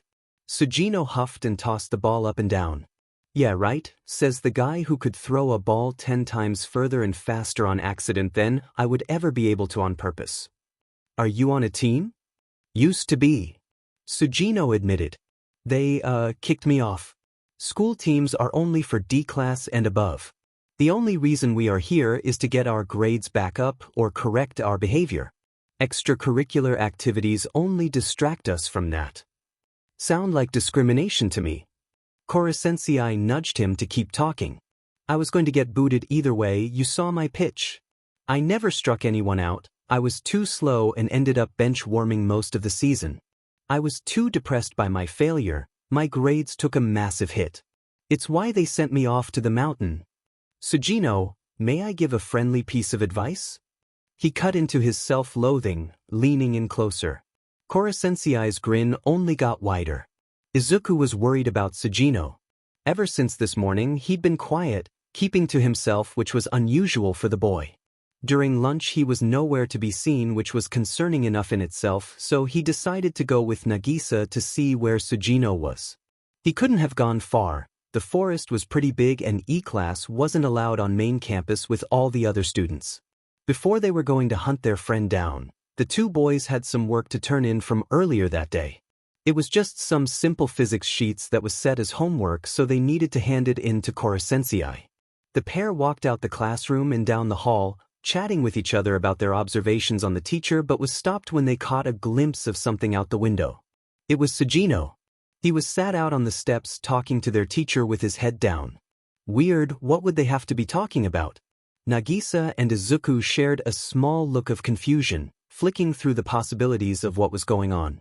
It was almost comical how their eyes widened in sync, but they didn't have time to worry about that because… Holy crap! Kora-sensei's ticked off Sugino tried to kill him. Nagisa alerted. Running to the door, they both saw Kora-sensei laid on the floor with Sugino held in the air by many tentacles. He's up in arms, literally. Sugino was struggling against the teacher's hold as the teacher laughed and moved the poor boy around, as if observing him. Kora-sensei! Izuku yelled, please, leave Sugino alone. Yes, sensei, don't do this. Nagisa pleaded to the man. He was just doing what he was told. The deal was that you couldn't hurt us. Izuku reminded, hand on the gun in his holster. But Kora-sensei wasn't listening. He was still watching for something in Sugino that they supposedly couldn't see. Ah, there it is. He said happily, I thought I recognized that pitching style. You were imitating the pitcher Arita, right? Sugino made a noise of surprise through the yellow tentacle in his mouth. That's right, these tentacles don't lie. Sugino was then put down, still confused by the teacher's deduction. Your shoulders are less flexible than your idol's, I'm afraid. Sugino huffed, what are you trying to say? Izuku and Nagisa both rushed to his side. Kora-sensei looked down on him, I'm saying that the fastball from Arita you were trying so hard to copy is simply never going to be your thing. The student made a noise of offense at that while Nagisa's face darkened. Izuku was stunned for words. They knew the teacher could be ruthless, but he never heard him cut someone down so quickly and bluntly. Nagisa clenched his fists. That's not fair. He stated simply, you don't know that, it's a ridiculous thing to say, how could you? You can't just dash. Nagisa, don't worry about it. Sugino tried. Nagisa barreled on though, I get it though. Hey, we're E-class, right? Just a bunch of losers, lost causes and future villains. He snapped. He was just as angry as Izuku was. The problem is Izuku didn't have the guts to speak up to the man. Kora-sensei was unfazed however, simply staring as Nagisa let out his frustrations. You misunderstand me, I base this entirely on first-hand experience. The octopus said calmly. First through 8-hand experience, that is. He proudly presented a newspaper displaying the famous baseball player wrapped up in what was clearly his tentacles, same position as Sugino was in not 2 minutes ago. Izuku let out a shocked gasp. What is wrong with you? All three of them yelled. I even got his autograph. That was also shown to the 3 teens. You actually asked him for an autograph after you assaulted him? Nagisa questioned, baffled by the sudden turn of events. Kora-sensei kept babbling about the baseball player's kindness while Sugino began talking. He's right though. He said dejectedly, some of us are born with talent, others not so much. It's like quirks, some are born with amazing, heroic ones, while others are stuck with the weak or villainous ones. That had Izuku spiraling slightly. His mind immediately went to himself and Kaken. Kaken was born with an incredible hero quirk while Izuku was stuck with nothing. At least those with villainous or weak quirks actually have a quirk. The thought brought up something bitter in Izuku, something he hoped didn't show on his face. Izuku hadn't told anyone he was quirkless yet, not wanting to ruin the small bubble of friends he'd made himself so far. Kora-sensei cut of his sobbing to talk to Sugino again. Talent is relative, Arita doesn't have elbows and wrists as flexible as yours. Like I said, these tentacles don't lie. He used a tentacle to hold up Sugino's wrist. With enough time and practice, you can become just as good of a player as him if not better. You should never settle for being an imitation. Kora-sensei dropped the wrist and began walking away. Next time, try assassinating me in your own style. He encouraged. Sugino looked down at his own wrist, think the words over. More flexible, huh? He wondered. I never realized. Bending his wrists, he found they were fairly flexible. How about that, my own style? He said, more to himself than anyone else. Izuku looked at the display, then to Kora-sensei making his way into the wooden building. Nagisa and Sugino were talking about trying new pitching styles, so Izuku took the opportunity to follow after the tall man, calling out to him. His speech was rousing, inspiring even. Izuku just had to ask him. Excuse me? Kora-sensei? Izuku called. Did you? Did you really fly out New York just to help Sugino and give him some advice? He asked. Why not? I am his teacher. Well, it's just that almost any other teacher I know wouldn't go that far for a student. Not to mention you're planning to blow up the planet, so. Kora-sensei had a faraway look for just a couple seconds. Midoriya, the details aren't important. Let's just say I'm here to make good on a promise I've made. One I don't take lightly. Izuku had been carrying the work he was meant to drop off with him, and Kora-sensei removed it from his hands, scribbling on it. You and your classmates are my first priority. Nothing is better than giving you all the credit you're due, including me blowing up the earth. The paper was flipped around and given back to him, filled with corrections and marks. Kora-sensei. Izuku muttered, flipping through his book before rolling his eyes. Why do you keep writing problems like this on our works? We get you're fast, but geez. It's just a bonus question. Isolt. It feels more like a penalty than anything. Yeah, anyway. I hope you all take assassination as seriously as I do your education. His face turned a familiar yellow and green as he bit into a red pen. Not that you'll pull it off. The pen was still being eaten while Kora-sensei giggled to himself. Izuku smiled at Kora-sensei and his antics before huffing in amusement. Heh, sure, Kora-sensei. Izuku replied before walking back to Nagisa and Sugino, who were still chatting away. Kora-sensei was a good teacher, one of the best Izuku's had in over a decade. Izuku didn't notice, not now but maybe later how would, that his teacher's gaze lingered on him as Izuku walked away, a spark of familiarity flickering in his eyes. He didn't see his teacher's grin soften or the small approving nod he gave in the direction of Izuku. Izuku didn't know about the pride swelling up in Kora-sensei's chest as the growth his student had made in such a short PRD. That boy is going to go far. He thought to himself. Very far indeed. Izuku will come to realize later just how much the man cared for him. For all his students. Sometime later saw Sugino, Nagisa and Izuku outside on the grass testing different pitching styles that best suit both Sugino and his quirk. He's been working on putting more pressure onto his wrist and elbow when he threw, just like Kora-sensei said to, and found that his throws had gotten faster than ever before. Sugino couldn't help but smile to himself. Oh, nice one, I didn't even see it. Nagisa cheered as he ran to retrieve the ball. Ha! All in the wrist and elbows. I've been perfecting a curveball around my strengths. Between that and a change-up, I've got a pretty decent arsenal. Sugino proudly declared.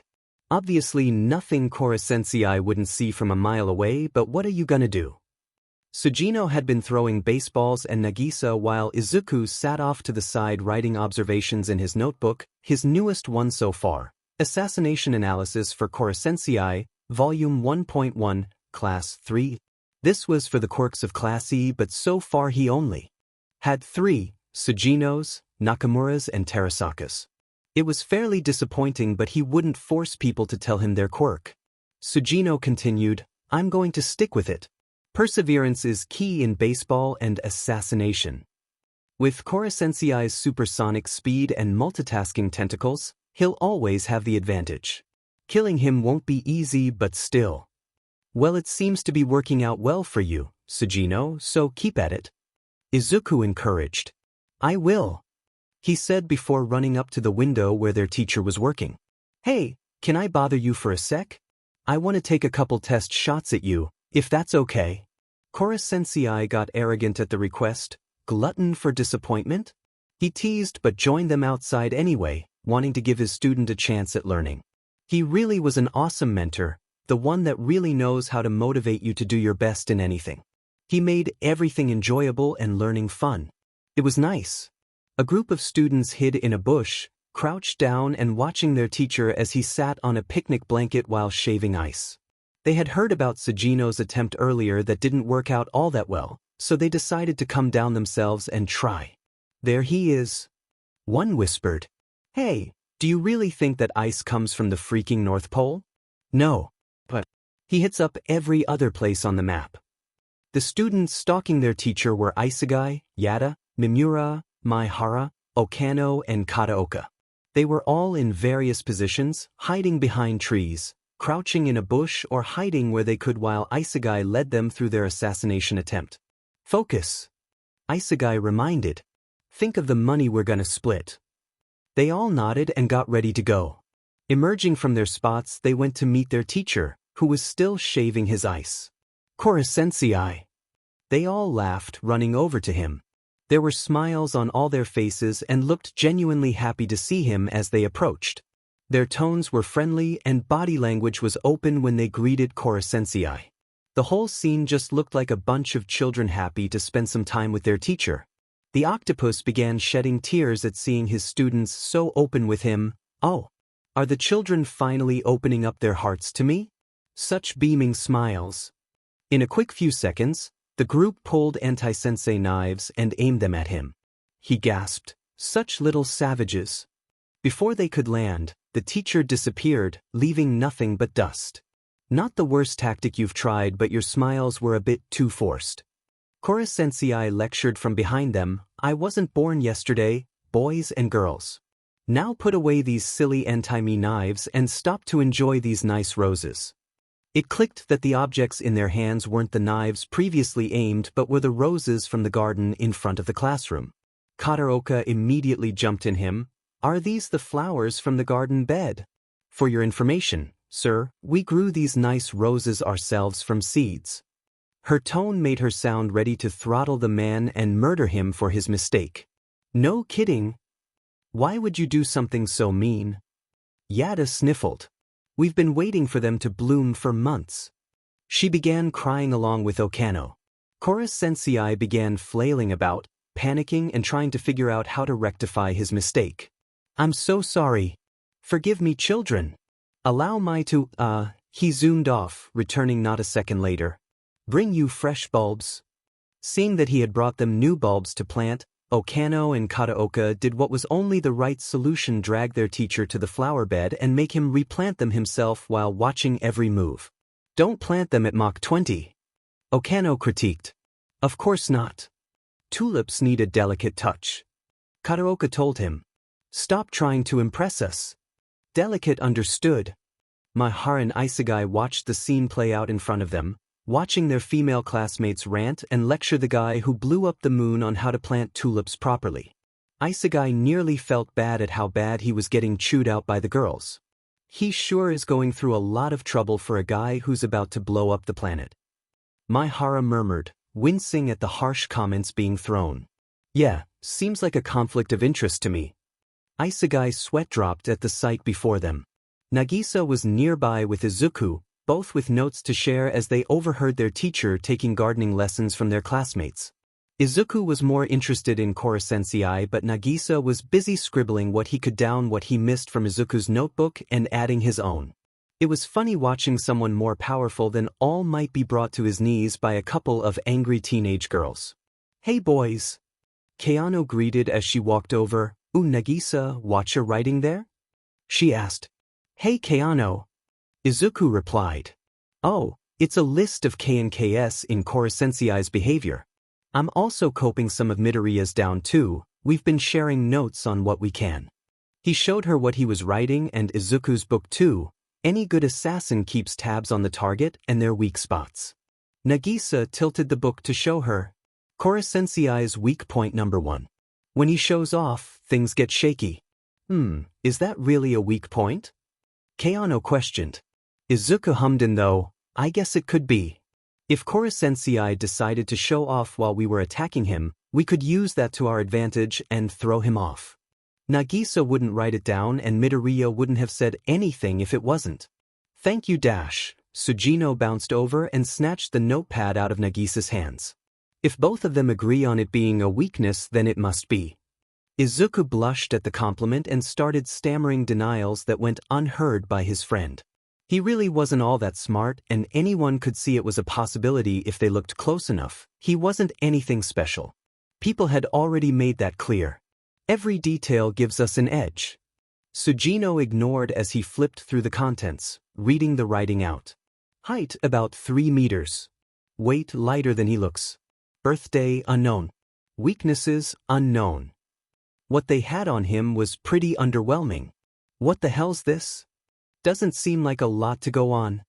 Keanu pointed out hesitantly. Well, maybe not right now. Izuku tried hopefully. The learning curve is steep. Most classes don't really have murder and assassination on the curriculum, but once again E-class is the exception. Hell, they were the exception PRD. They didn't really have that much help when it came to training. They didn't really know how to swing a knife properly or be strategic with a gun. It would have been more helpful if they'd been offered some sort of support. There was more yelling from where the girls had been busy drilling Korosensei on planting tulips, but rather than them sounding angry or condescending, it was like cheering. Maybe Korosensei had gotten it right after all. Turns out, Korosensei had decided to try make up for his mistake earlier by allowing students to take hits at him while he was dangling from a tree. The best part was that the man was only allowed to use a fraction of his speed, meaning Mach 20 was out of the question and they had a better chance of getting him. Izuku followed Keanu as she sprinted to the classroom to gather more bamboo sticks. She was excited for this, rambling on about revenge for the tulips and finally getting close to assassinating their teacher.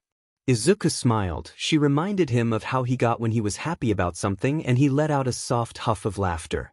With their arms full of bamboo sticks, the two made their way out of the wooden building and coincidentally bumping into Agent Karasuma, who'd been making his way in, probably trying to find them all. "Oh, Mr. Karasuma, what are you doing here?" Keanu asked, bouncing in her feet.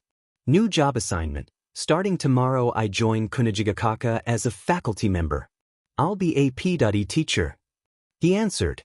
Karasuma was watching the students in slight confusion at the jumble of sticks in their arms and the fact they seemed to be rushing off somewhere with them. Izuku beamed up at the man. "That's amazing, sir." "Yes, so cool." She nodded. "We'll be having to call you Karasuma-sensei from now on." "It'll be fun, yes." He observed the world around him. Where exactly is the target now? Apologizing, he messed up the tulips we planted after a failed assassination attempt, so his speed has been reduced and he's letting us take hits at him. Izuku explained. Keanu was still bouncing from foot to foot next to him and nodded eagerly with what he was saying. Sensei is oddly adamant about making up for it. The students led the agent to a nearby tree where Korosensei hung from a rope and multiple children were taking swings and shots at him with their anti-sensei equipment. "Isn't he the coolest teacher ever?" Keanu squealed. She enjoyed watching all of the chaos and noise happening, and Karasuma was baffled. This really wasn't what he expected to see, far from it actually. "A few more minutes and all is forgiven, right?" Korosensei called over the noise as he swung. "You kiddos are a very lucky bunch, you know that? Not many teachers would willingly put themselves in this position." Izuku dropped the sticks he was holding and moved to stand next to Nagisa, who was watching everything happen with a lost look and a gun in his hand. There was absolutely no luck. Apparently, it was all a game to the teacher. Karasuma sighed, muttering, "This is certainly not what the Ministry of Defense had in mind." "Hey, wait!" Nagisa exclaimed, "There has to be a weakness that works well with this." He went through his notepad, skimming it for anything he could find. Izuku agreed, looking over his friend's shoulder to take a peek before it struck him. He could see out the corner of his eye that the tree branch the teacher was swinging on was beginning to creak under his speed and weight. "The tree branch is going to snap." Izuku whispered, making Nagisa look up. "Huh?" Just like Izuku said it would, only moments later the branch broke and sent Korosensei rolling to the ground while still typed up in rope. There was a moment of silence as students glances at each other, but Izuku didn't waste any time. He had his gun in hand and was leaping at the teacher with a yell. It didn't take long for everyone else to follow suit, jumping at the teacher with weapons aimed and ready to attack. The suddenness of it all made Korosensei jump back. "This isn't part of the deal," he cried. "Ease up on me, oh crap." Nagisa and Keanu stood back and watched their classmates mindlessly stab and shoot at the octopus, Nagisa reading from his paper notes. Weak point 1, he remembered, when he shows off, things get a little shaky. He smirked, glad his notes had come in handy at some point. It's reasons like this he jotted everything he could down. As the attacks persisted, Another weak point made itself known. Kora Sensei's weak point number 2. He loses composure rather easily. Kora Sensei kept screaming for them to stop and eventually leapt up onto the roof to try avoid them. "Hey! Get back down here!" Kimura shouted. "Ha! What's the matter, children? Can't jump this high." Kora Sensei gloated. "Oh wait, of course not. Ha! Guess who's earned themselves extra homework? Not fair." 3 in one day, Nagisa was getting lucky. All of these were starting to show up more. Kora Sensei's weak point number 3. Small-minded. He let off a maniacal laugh at their complaints about extra homework and super jumped his way somewhere into the distance, but the students of E-class weren't disheartened one bit. In fact, they all had wide smiles of their faces. "We're getting closer to a solution, I can feel it," Kataoka determined when she pumped a fist into the air. Izuku followed along, panting slightly. "We keep this up and it's only a matter of time before we have him cornered." He cheered. Everyone started jumping up and down, celebrating their near success, if you could call it that, but to them that's what it was, and conversing with one another in good spirits. Overall, the mood has been very positive, a striking difference to earlier vibes. Off to the side, Karasuma watched the students being so happy with each other, acting as if they hadn't a care in the world about their current situation, but he had to admit, a bunch of junior high kids all hyped up about killing made this probably the strangest class he's come across. And that's saying something. He couldn't stop himself from admiring their drive and spirit though. "So, what do you both think?" Keanu peered over at Izuku and Nagisa. "Do you think we have a decent chance?" Izuku nodded his head while Nagisa answered for the both of them. "No doubt." "Well, at least I hope so, or our graduation ceremony is going to be really awkward." He joked. "It's a funny thing," Karasuma thought to himself.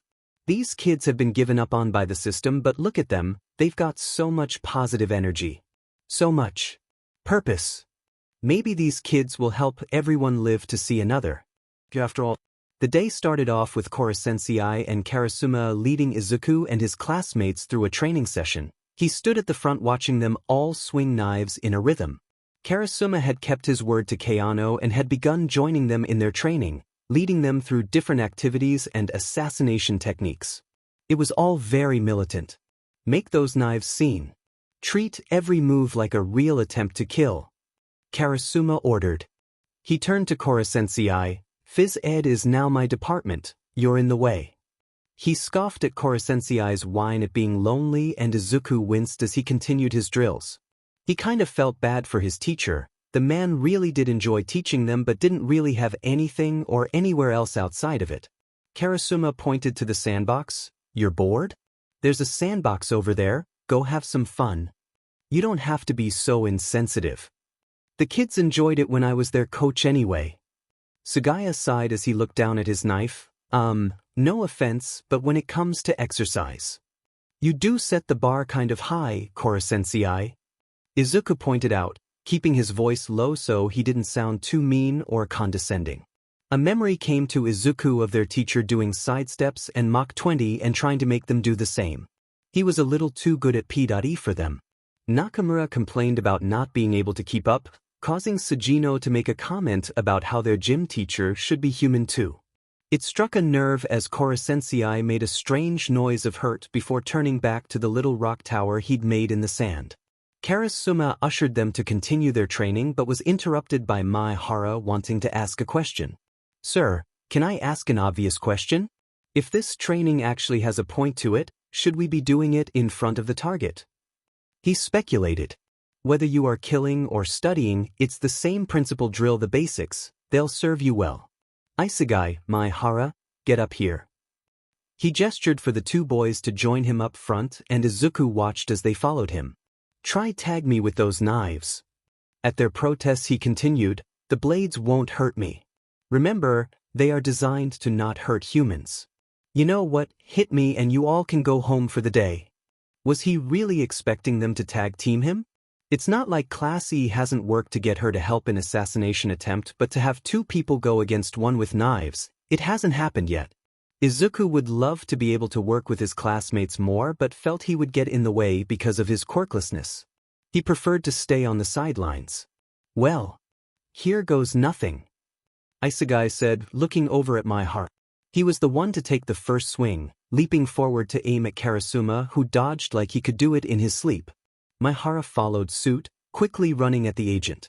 Soon enough, both boys were taking hits from the man as they tried to tag him but failed miserably. Izuku wished he could be surprised, but this was a trained agent going against two amateur teenagers. Looks like they won't be heading home early after all. Izuku watched in with the rest of the students, and Karasuma easily managed to weave away from their attacks. It ended when the man grabbed a wrist on both Isegai and Maihara and slamming them into the ground. The people around them hissed and flinched back at the harsh takedown from their new teacher. The move left Isegai and Maihara defeated and laying on the floor trying to catch their breath. Everything pulled ooze and us out of the students. You can't land a hit against a guy like me, you don't stand a chance against a target with a top speed of Mach 20. He looked over to where Kora-sensei had been keeping himself busy. Look, we've been sparring for half a minute and he's had time to make tea, change clothes and build a model of a Saka castle. Karasuma helped the two to their feet. This is why we drill. Once the whole class can land a hit on me, you've got a half-decent shot. He dismissed them after a small lecture about physical training becoming more focused on knife skills and firearm training. It made Izuku excited and nervous. Being able to have all these skills would be perfect for a hero if you didn't count the killing, and having knowledge on weapons is always useful. That's if word of him being an assassin in training gets out and he's blacklisted from any hero schools. Izuku's just glad they were being given the tools they needed to succeed. The class wandered about the training grounds, talking with each other and stretching to prevent any sore muscles for tomorrow. Not one of them noticed the redhead that stood a distance away watching them all. Izuku had to admit, Karasuma's training was intense, but it would help them in the long run. When it came to Kora-sensei, they needed every resource they could get their hands on. Midoriya. Nagisa caught his attention, running up to him. Nagisa. Izuku called back. So, what did you think about Karasuma-sensei's training? Intense, right? Izuku huffed. Definitely, but I think it's for the better. They both tried to ignore Kora-sensei and Karasuma having their own conversation behind them. Kora-sensei really wanted them to like him, but nobody knew why. He was going to kill them all in less than a year, so why bother? It is nice though, having a teacher willing to go so far for a group of students he's only known for a couple of weeks. Nagisa and Izuku's sweat dropped as a knife flew at their teacher impressively fast but chose to ignore it still. Finally, the bell went and Sugino joined both Izuku and Nagisa as they walked back to their main building. Everyone was exhausted but happy because tiredness meant progress. The walk back was silent, the three happy to just be in each other's company until Sugino groaned about a quiz in 6th PRD. Izuku sighed, he'd forgotten about that. They should just let us go straight home after gym. Nagisa suggested. If they did, we wouldn't have to sit through the rest of the lessons. Izuku's voice died in his throat when he looked up. A tall boy their age was standing in front of them. His white shirt was unbuttoned at the top and he wore a simple black jacket accompanied with gray trousers. He held a juice box in one hand and had the other stuffed in his front pocket as he looked down on the three of them. Izuku didn't recognize him from anywhere, but his description rang a bell in Izuku's head. Nagisa, sup? He said instead of a greeting. His eyes went to Izuku. And you must be the Midoriya I've heard so much about. Izuku was getting déjà vu because how did he know his name? It's certainly been a while. Nagisa gasped slightly. Karma. You're back. So that's where he knows his name from. This was the Karma that Nagisa spoke so much about. He was honestly a lot different than what Izuku had been expecting. Nagisa did mention Karma would join their class a couple of weeks in because of his suspension. Izuku's eyes widened at the name while Sugino just looked confused. Oh hey, that must be the Kora-sensei I was told about. Karma said, pushing past the three in front of him. He really does look like an octopus, he mused. Mr. Akabane, correct? Kora-sensei greeted him. It's my understanding that your suspension ends today. Welcome back. That being said, I do not appreciate tardiness. It is a no-no. His face turned purple with a cross. the usual sign for when he didn't like something or something was wrong. Karma only laughed at the display. It's a bit tricky getting used to being back into the swing of things, he said kindly. Izuku narrowed his eyes. It was too kind. But please call me Karma. Anyways, I've heard good things about you, Teach. It's nice to meet ya. He held out a hand for Kora Sensei to shake. The only thing is, when Kora Sensei took his hand, the yellow tentacle melted and exploded. Izuku was stunned at the sight. Karma's demeanor remained calm and collected as the juice box was thrown into the air and an anti-sensei knife appeared from his jacket sleeve. He jumped up high and swung the green knife at Kora Sensei, who evaded it just like he had every other attack. Huh, you really are fast, aren't ya? Karma laughed again. I didn't think these knives would actually work. I just cut one up into strips and glued them onto my hand. Pretty elementary stuff, Sense. I'm a little disappointed that was all it took to catch you off guard. Karma had hurt Kora Sensei. He forced their teacher to retreat, something none of them have done before, not even Karasuma. Karma had done something in 5 minutes of being there that they had all failed to do in the couple weeks they'd been in class. Karma was the first person to do that. Izuku was honestly impressed by his quick moves and thinking. Good jump though. If you don't mind coming off as afraid. What? Are you scared of me? People call you Kora Sensei because you're meant to be unkillable. Karma got right up into Kora Sensei's space. There's no way you're this big of a pushover. At the jabs, Kora Sensei's face went deep red. Nagisa? What kind of person is this Karma guy? Keano queried. Izuku looked at him, wanting to know the answer to that too. Nagisa had known him the longest. He and I were both in the same class for first and second year. He's violent, so violent that they finally expelled him and shipped him off here to E-class. Nagisa explained. They didn't know where else to put him, but under the circumstances now, he might become a star student here. What do you mean? Weapons and blood are his passion, trust me. If anyone can kill our teacher, it's him. Karma walked away from Kora Sensei, flipping the knife around before putting it in his pocket. He had a content grin on his face at being able to harm his teacher and catch the man by surprise. Stick around next time, I'll show you what it's like to be assassinated. You won't want to miss it. Karma stopped in his path, turning to face the teacher. And don't feel too bad about it. My quirk will is more than perfect for this. He left it at that and kept walking. His quirk? Izuku thought. What is his quirk? The test they had 6th PRD was difficult to get through, to say the least. It wasn't the contents of the quiz making Izuku struggle, it was Kora Sensei making a ridiculous noise whenever he softly hit the wall. He had to take several deep breaths so he didn't yell about how absolutely annoying it was. They were trying to take a test. How difficult was it to give them some silence? Mimura leaned over to Yada next to him. What is he doing? He whispered. I don't know, I think he's punching the wall. She goes, you might be right. Karma's words had seemed to really affect the octopus, touching a sensitive nerve. Izuku was almost baffled at how his new classmate managed to taunt the teacher so easily. But there was no point in punching the wall because his tentacles were too soft to do any real damage.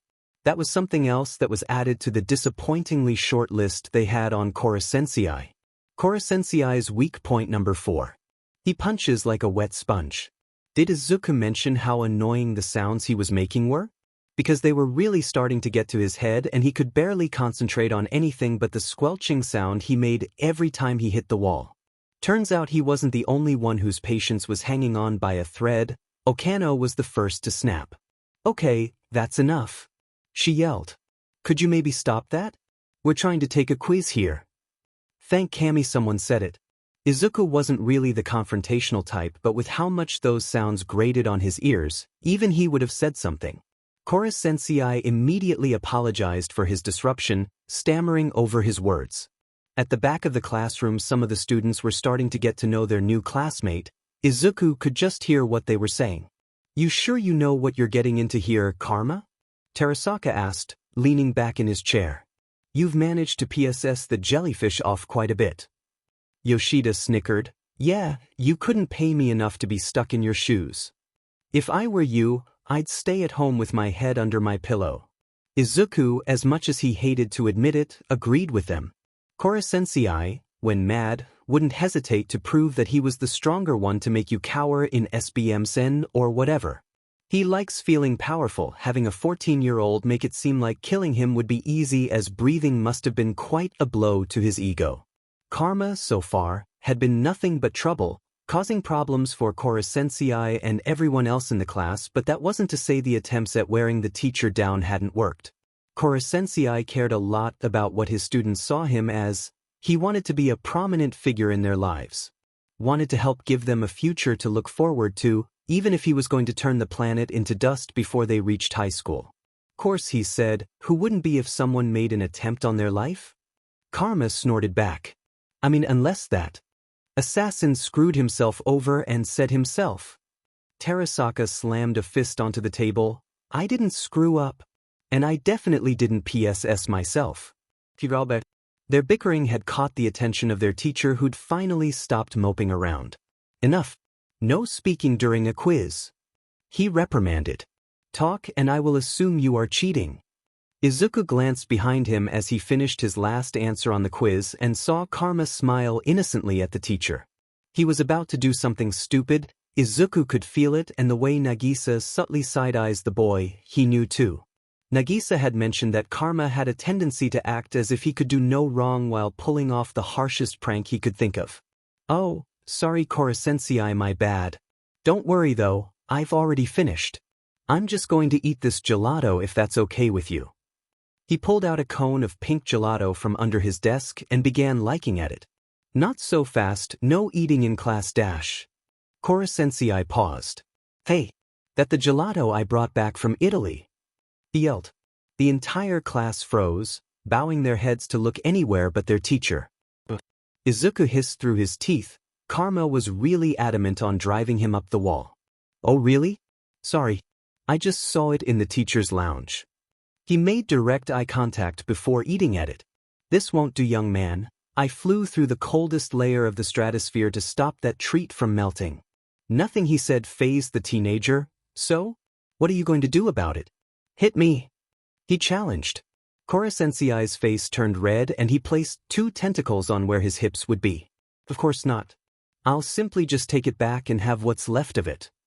His angry stomping had stopped, and Izuku peered over to see what stopped his teacher in his tracks. The octopus wasn't one to just stop when he was a man on a mission. Izuku caught sight of what halted him, watching Kora-sensei's leg explode in yellow goo when he stepped on the anti-sensei BBs that Karma must have left out for him. Karma taking Kora-sensei's food wasn't just an attempt at pushing his boundaries and seeing what he could get away with. It was a trap to lure the man, to make him injure himself. It was an ingenious plan that had surprisingly worked out well. Karma had also taken the distraction and shock as an opportunity to fire a few shots at Kora-sensei, hoping the BBs he'd stepped in had distracted him enough to land a hit. Izuku couldn't fight the small smile that threatened to show on his face. Karma laughed. Ha! That's twice in one day, Kora-sensei. The melted tentacle was lifted as the younger boy approached, gun aimed high. I'm gonna keep pulling the same old tricks. Class will get interrupted, our grades will tank. But you can stop that just by killing me or anyone else in this class for that matter. You need to let go of us wanting to see you as our teacher. The frozen dessert was rubbed into cloth as the cone fell to the floor. Show us your ugly side. Karma lifted his gaze into an intense stare. Or you can make peace. Admit I'll be the one to kill you. It was like a switch had flipped as the paper he was holding was carelessly tossed Kora-sensei's way. And here's my quiz, far from the most challenging one I've ever taken. Peace out, teach, let's play again tomorrow. Just like that he was gone, leaving everyone behind in stunned silence. Karma really wasn't afraid to go there, hit the weak spots because he knew exactly what buttons to push. He made a line in the sand, one that if Kora-sensei crossed would change the way all his students saw him. It took a lot of nerve to go up against a guy like that, but it also took a lot of honing in on his target's weakness. Karma's smart, manipulative and cold. He sees what sees you off and exploits it. If anyone could pull off killing Kora-sensei, it was him. When class had ended, Nagisa, Izuku and Sugino had all walked to the train station together. They talked about things in passing, but one of the main topics of conversation was karma. Izuku hadn't gotten to know him very well because the boy had been so caught up in winding Kora-sensei up and being successful in his efforts too. Eventually they had to split up and go their separate ways, though. Bye Nagisa, Midoriya. Sugino waved as he walked to his own train. Izuku and Nagisa lived in the same district, so they often got the train together. It was nice, riding home with his friend, something Izuku hadn't gotten the chance to do before joining the assassination classroom. See ya Sugino. Nagisa said his goodbyes. See you tomorrow. Izuku followed up with. They both continued their previous conversation, simply in their own world. Izuku had never had the chance to share and compare quirk notes with someone before, so when Nagisa had shown Izuku his own version of his hero analysis, he was ecstatic. Becoming assassins had really brought them closer together. After a few minutes of waiting for their train, the peace they had was broken. Wait, isn't that Nagisa and Midoriya? It was two boys from the main campus, and Izuku had to stop himself from rolling his eyes. They're already cozied up with the E-class assholes. The others snorted. Gross. You have to hand it to them though, they've adapted well with the crowd they'll spend the rest of their life with. Nagisa grumbled and Izuku clenched his jaw. The system for Kunijigakaka was corrupt to say the least. It worked as a 5-95 ratio. 5% of students were geniuses, they were the example of what everyone should strive to be. The next 90% were the workers, they kept their head low and did as they were told, a bit like ants following mindless orders. And lastly, the final 5%. This was them, the E-classers, treated as the lowest of low and used to show what you could be if you didn't obey order. Class 3E was used as a sort of push, reminding students that they would end up isolated and marked as a lost hope. You were humiliated and treated as if you were gum on a person's shoe. It was horrible, but it worked. Main campus students were motivated to revise and study for every test and assessment so they didn't fall into that last 5%. It's how Kunijigakaka got the reputation it had, the one for its outstanding results. Did you hear the news? They shoved that Akabane nut into E-class as his suspension was finally over. Oh dude, no kidding? I'd rather be dead than stuck in a classroom with that freak dash. Izuku's eyes narrowed at the phrasing, but before he could react, a green glass bottle was smashed next to the head of one of the two boys by none other than Karma himself. The shards went flying, barely missing the head of the shorter boy, and left the end of the bottle sharp and jagged. They both yelped and cowered away from the display of violence. Seriously? Because I can help you out with that. Karma said cheerfully. He pointed the sharp object in their direction. It'd be messy but real quick. I'd rather live, thanks. Karma's threat had the two assholes running away with their tail between their legs. The sight was almost amusing as it was concerning. He laughed as he chucked the rest of the bottle away, stating that he'd never had actually done something like that. Izuku and Nagisa walked up to him. Izuku wasn't that surprised he wouldn't go through with it. With the deal he'd been given in E-class, another suspension would mean he'd have to pass it up. Hey. Yeah, hey Nagisa. Hey Midoriya, I didn't know you both got the same bus. We live in the same district. Izuku murmured. Karma hummed, cool. Can I pick both your brains for a moment? He asked. Word is that you've both been keeping notes on the octopus. The trio scanned their tickets, walking past the barricades before halting in their steps. Well, we kinda have. The blue-haired boy admitted. Does he not hate that nickname? Us calling him Octopus, I mean. Izuku thought about it for a moment. Now that you mention it, he does draw himself as an octopus, and it's the skins he picks in video games too. He also does this weird thing in the sandbox as well, so no, I don't think he dislikes the nickname. In fact, it might be a personal favorite. Oh really? That's perfect, this is going to be freaking epic. Karma ominously said to himself. He made a face that seemed to alarm Nagisa and therefore Izuku. I know that look. You're planning something really dark. Karma chuckled. I could be. It's fun, right? I was already on board with this when I thought he was just a monster, but now that I know what his personality is like. A train flew by behind him, making his hair and clothes ruffle, the dark only making his eyes look lighter. I finally get to kill an honest-to-goodness teacher. Hee hee, I've been dreaming of this ever since my last teacher up and died.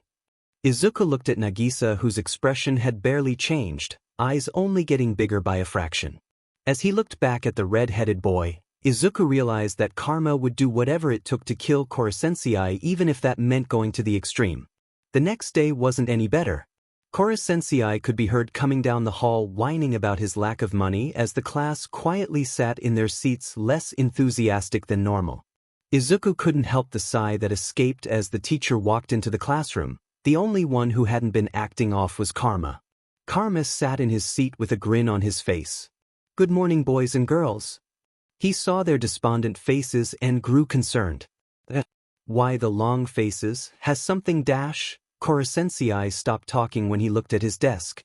On it was an octopus with something pierced through its head, pinning it to the wood beneath.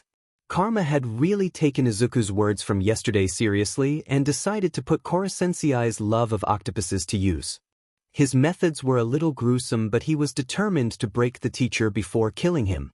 "Oops, that's on me," Karma said from the back. "Yeah, totally, though it was you, innocent mistake. I stabbed it, so I suppose I should get rid of it." It wasn't an innocent mistake though, and everyone knew it. Korosensei only sighed and picked it up.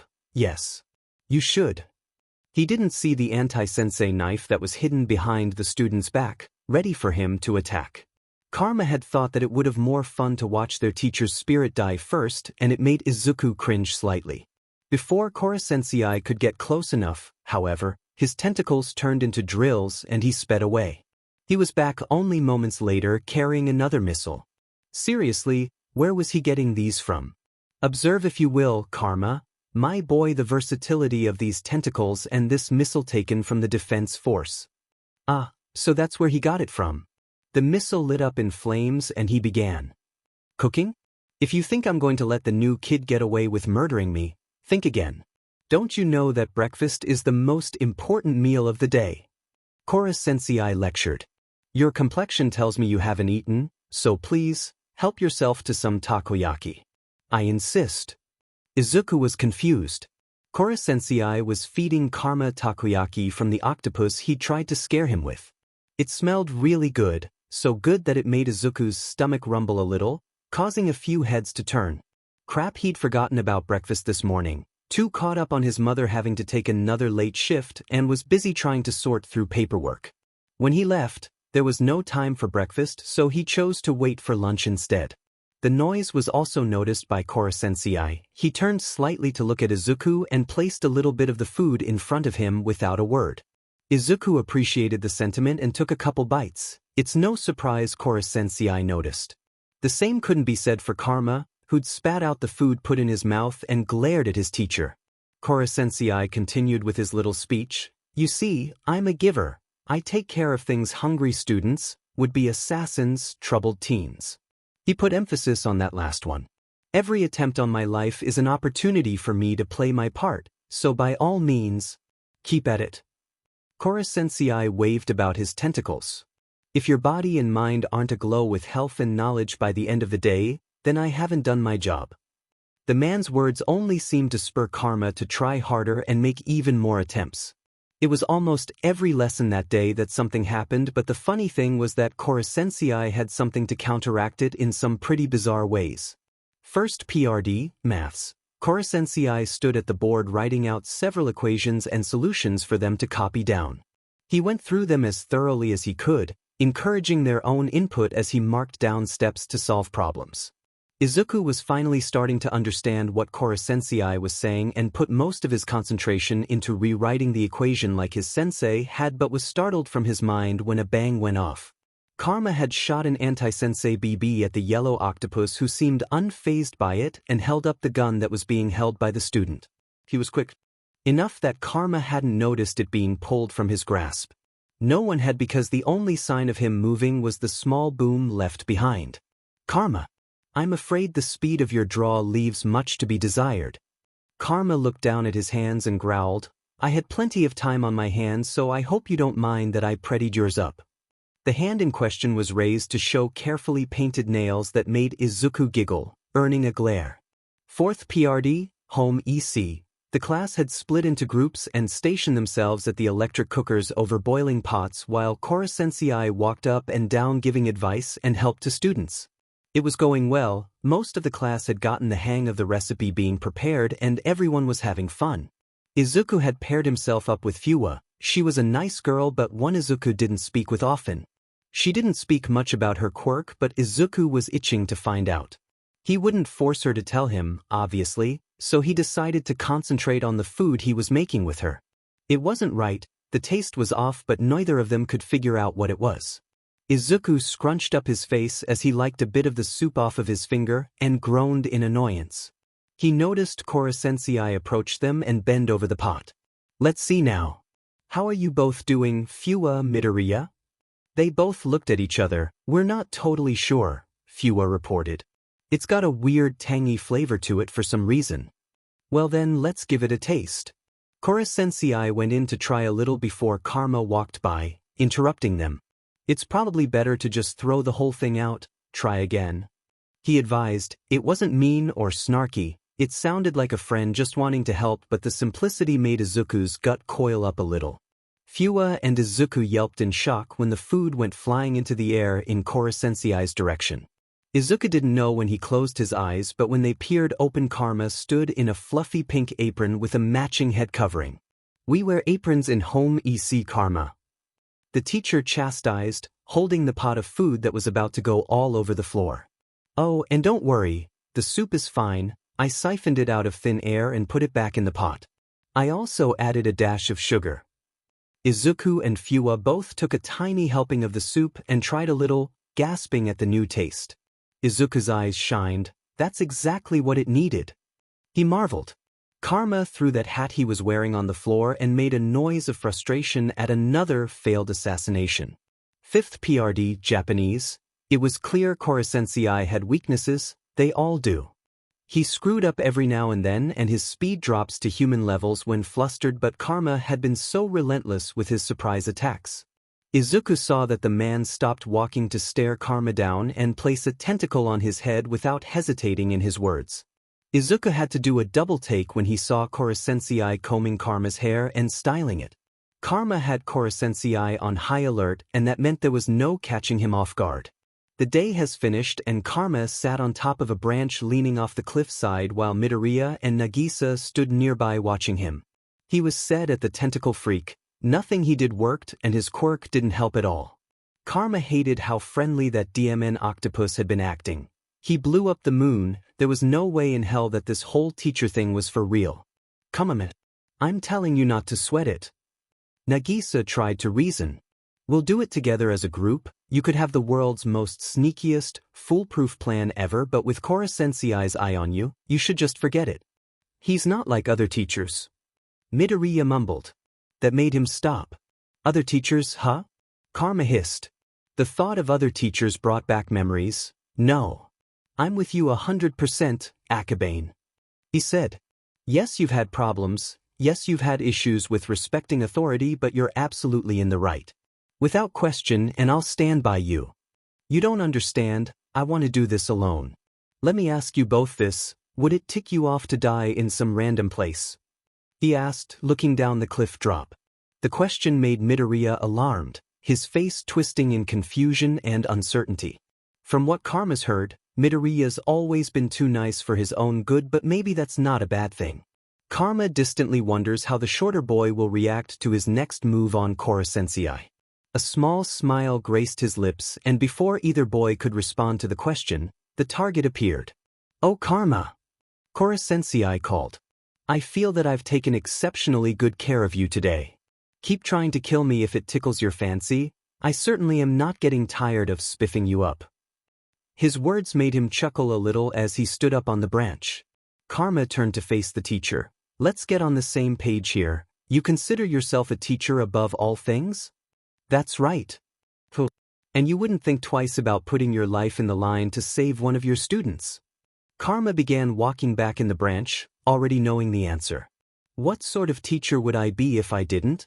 he answered innocently. "Awesome. That means there is a way to kill you." Karma aimed a gun he'd been keeping in his jacket at the yellow creature and leaned back, letting himself fall through the air. If Kora-sensei really cared about his students, he would go after him. But if he did, he knew karma would shoot him. He could hear Nagisa and Midoriya yell but faded quickly as he fell. Karma didn't know if he felt bad for scaring them like this or not. What's it going to be, Kora-sensei? Karma thought. You gonna swoop down to save me and get blasted in the process? Or are you going to be the sort of teacher who lets one of his kids die?